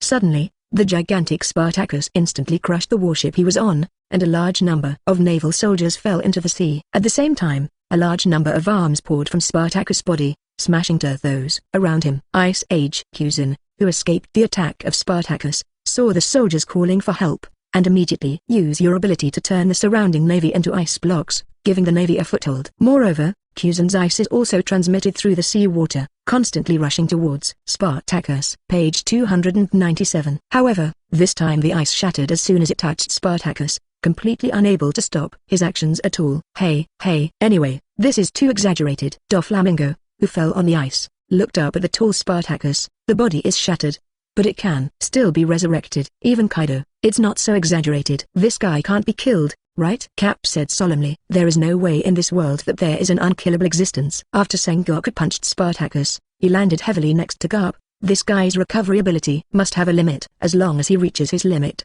he will definitely die. Garp, we have to work harder. If we can't handle one member of the Drake Pirates, How can we fight the rest of them? Although the 5 old stars brought people from the world government to the Chambord Islands from another direction, we can't expect them to wipe out all the other Blue Star members. Now, we must join them quickly. I see, old chap. Cap loosed his tie. We can't and won't be left here by this guy. Hey he. Go, go, go. Moonlight Maria looked excitedly at the crowd besieging Spartacus. After you kill him, this guy's body will be mine. With such a powerful body, you can make super strong zombies. At that time, I will definitely be able to defeat that idiot Kaido in the new world. At the same time, Moria did not stop. In order to get the body of Spartacus, he can be said to be the person who has done the most in the 7 Yukai. At this time, it is not just Garp and others and the people of Shikibukai who are attacking Spartacus. Even the Vice Admiral and others around him launched a fierce attack on Spartacus again, hoping to defeat him as soon as possible. Hey, being able to face so many strong men at the same time,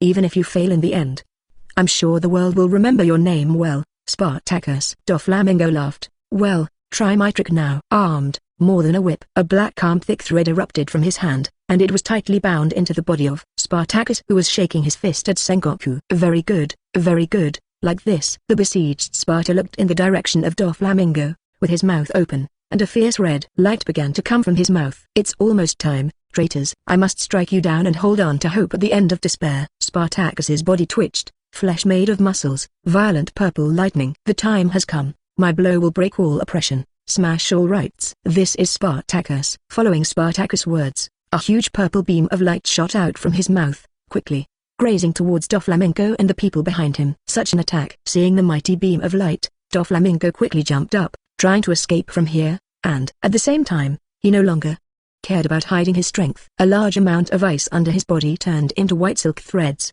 gathering in front of him. At the same time, Doflamingo stretched his hands forward, and the armed domineering flowed towards the shield composed of white lines through his hands. Behind Doflamingo, Hancock and the others who were a little far away also quickly jumped away, avoiding the attack of Spartacus narrowly. However, Moonlight Maria, who moved a step slower and slower, admirals and soldiers are not so lucky. In a blink of an eye, they were all covered by the beam of light from Spartacus. Honey, is it okay to let Spartacus make such a fuss? Minamoto Reimitsu approached Ziyun, and said worriedly, if Spartacus's treasure is used too much, even he himself will be destroyed. Now that he has turned into this clothes, can he come back safely? It's okay, Raiko. Ziyun shook his head. Before Spartacus set off, I had restricted him.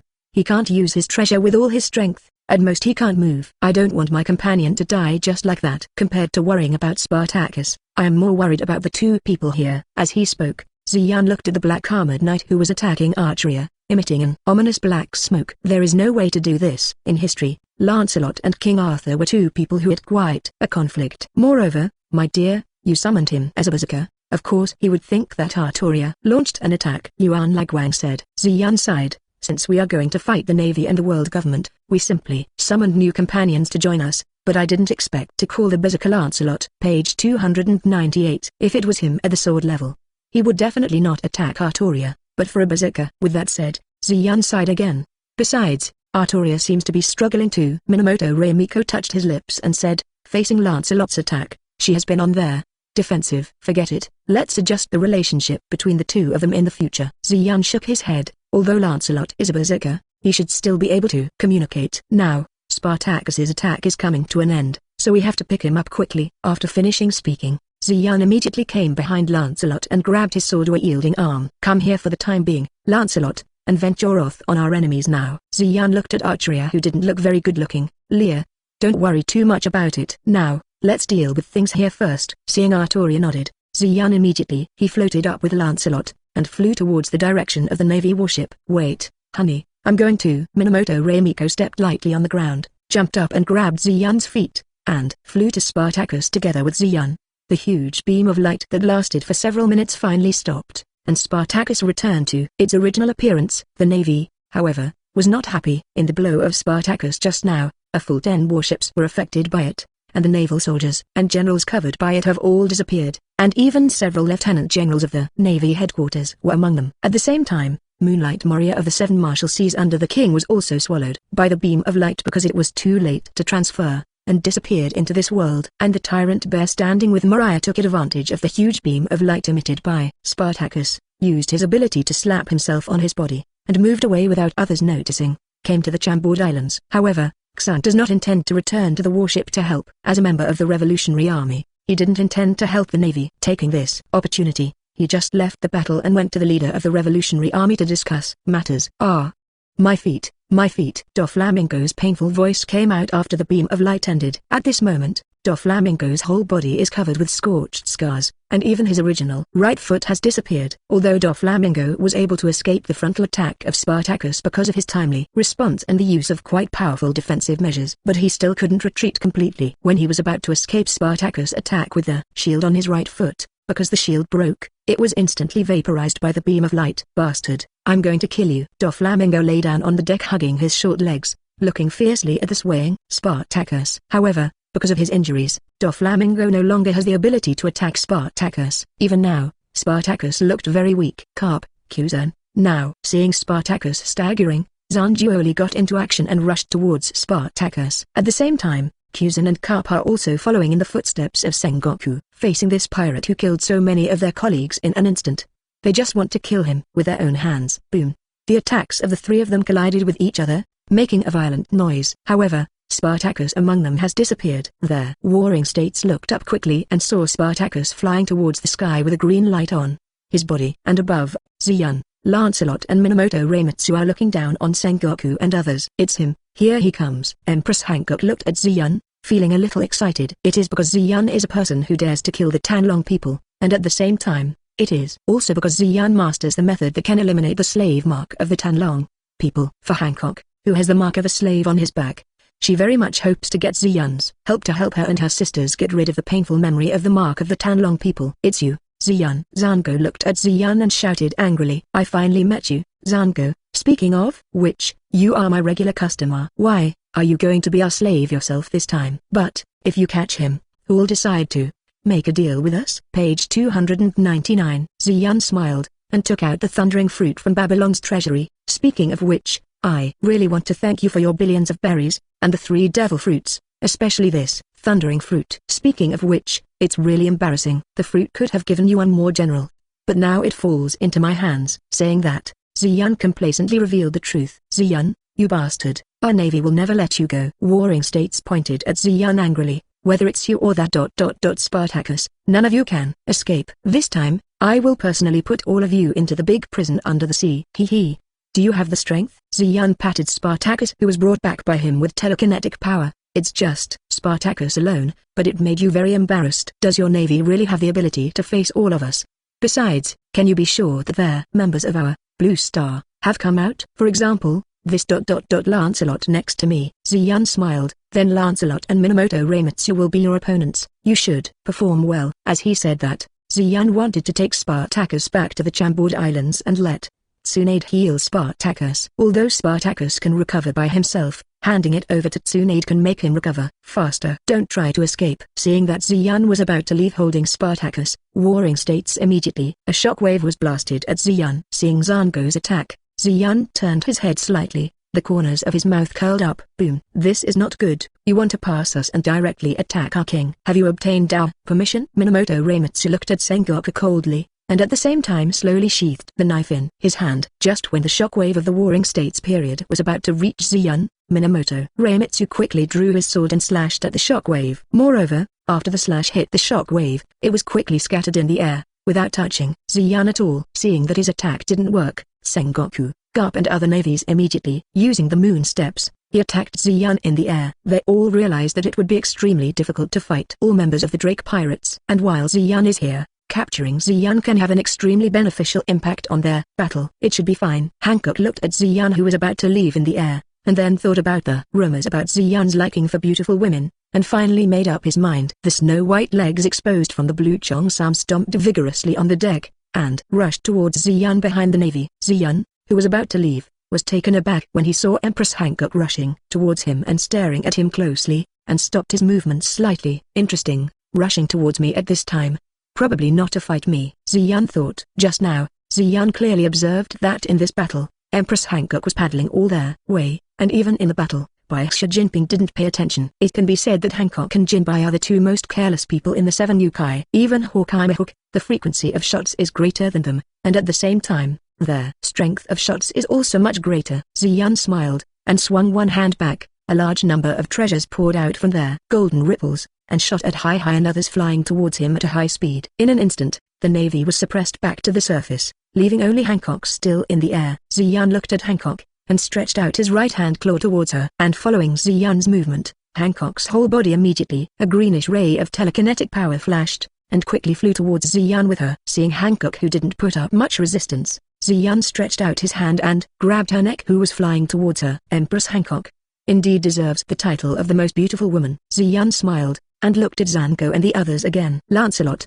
Minamoto Reimitsu, I leave this place to you. After Ziyan finished speaking, he flew to Chambord Islands with Hancock and Spartacus. And Lancelot also jumped vigorously, rushing towards the navy and the others. Then, can you tell me, did you really intend to fight me when you came towards me just now, or did you have something else to look for me? Empress of Nine Snakes, Hancock. Back on the Chambord Islands, Ziyan put down Hancock, and said to her lightly. Page 300. It's an honor, Ziyan. After Hancock stabilized his body, he leaned his whole body back, and pointed his right index finger at Ziyan. I happen to have something here, and I need your help. Ziyan looked at Hancock's posture amusedly. Can't you just look at me and talk? In other words, why do you need my help? I still feel honored. HMPH. Of course it's because the concubine is so beautiful. Hancock shook his hair and said proudly, I admit that you are indeed beautiful, but just because you are beautiful does not mean that I need to help you for free. Ziyan shook his head, and walked up to Tsunade, who was treating Spartacus. I don't lack beautiful ladies here, what do you say, Tsunade? Tsunade smiled, and looked at Tsunade. It's a good thing to be confident in your own beauty.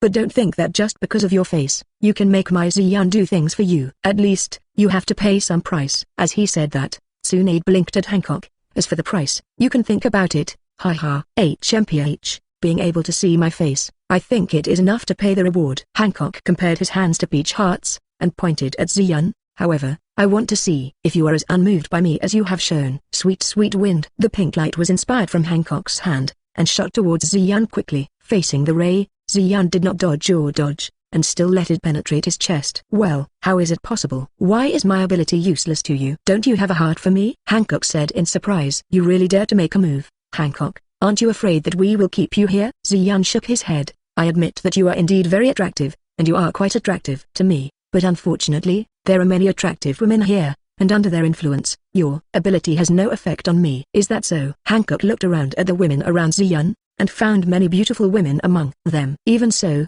I'm still the most beautiful woman in the world. Hancock said. As you wish. Ziyan ignored Hancock, and turned to look at another companion he had summoned, heroic spirit Nikola Tesla. Tesla, are you interested in showing your face to the navy? Although Spartacus has eliminated many enemies, many powerful people there have not suffered any injuries. Although I have confidence in Lancelot and Minamoto Reimitsu, it may take a lot of time and energy to win. So Tesla nodded and looked into the distance. I understand, Master. It is also a good choice to show people's power like people in this world. If that's the case, then I'll go. After speaking, Tesla turned into a golden spirit and disappeared in front of everyone, moving towards the place where Minamoto Yorimitsu was. Looking at Tesla going away, Ziyan tilted slightly. Speaking of which, as Tesla summoned as a scientist, Ziyan is still very satisfied. Ziyan has absolute confidence in his creative ability. Ziyan summoned scientists this time because he hoped to establish modern affairs in his territory. With Tesla, Ziyan feels that it may not be long before many foods on the earth will reappear in this world, and after this summoning,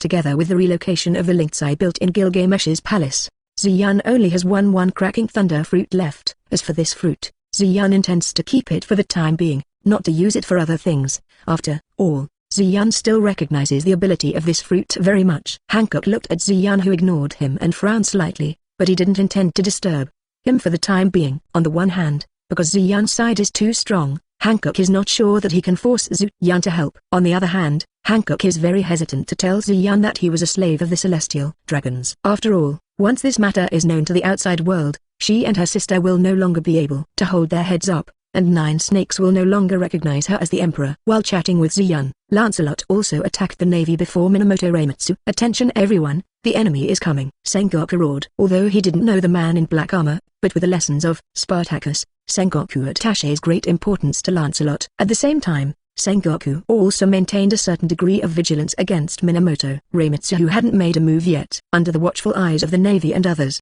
Lancelot landed on the warship. Let me come back to you. Because of the death of many navies, an angry warring states took the lead in attacking Lancelot. who was emitting black particles all over his body. Seeing the shining golden light of Sengoku rushing towards him, the eyes of Lancelot's mask flashed red. If you like this audiobook, subscribe the channel for more videos like this. And join my Patreon if you want to support me, where you can find advanced audiobooks that hasn't been uploaded on YouTube till now. Leave some comment and let me know if you guys like this story, or you have a web novel you like and want to hear its audiobook. I will be happy to create them for you. Please like, share, and leave a comment on the video.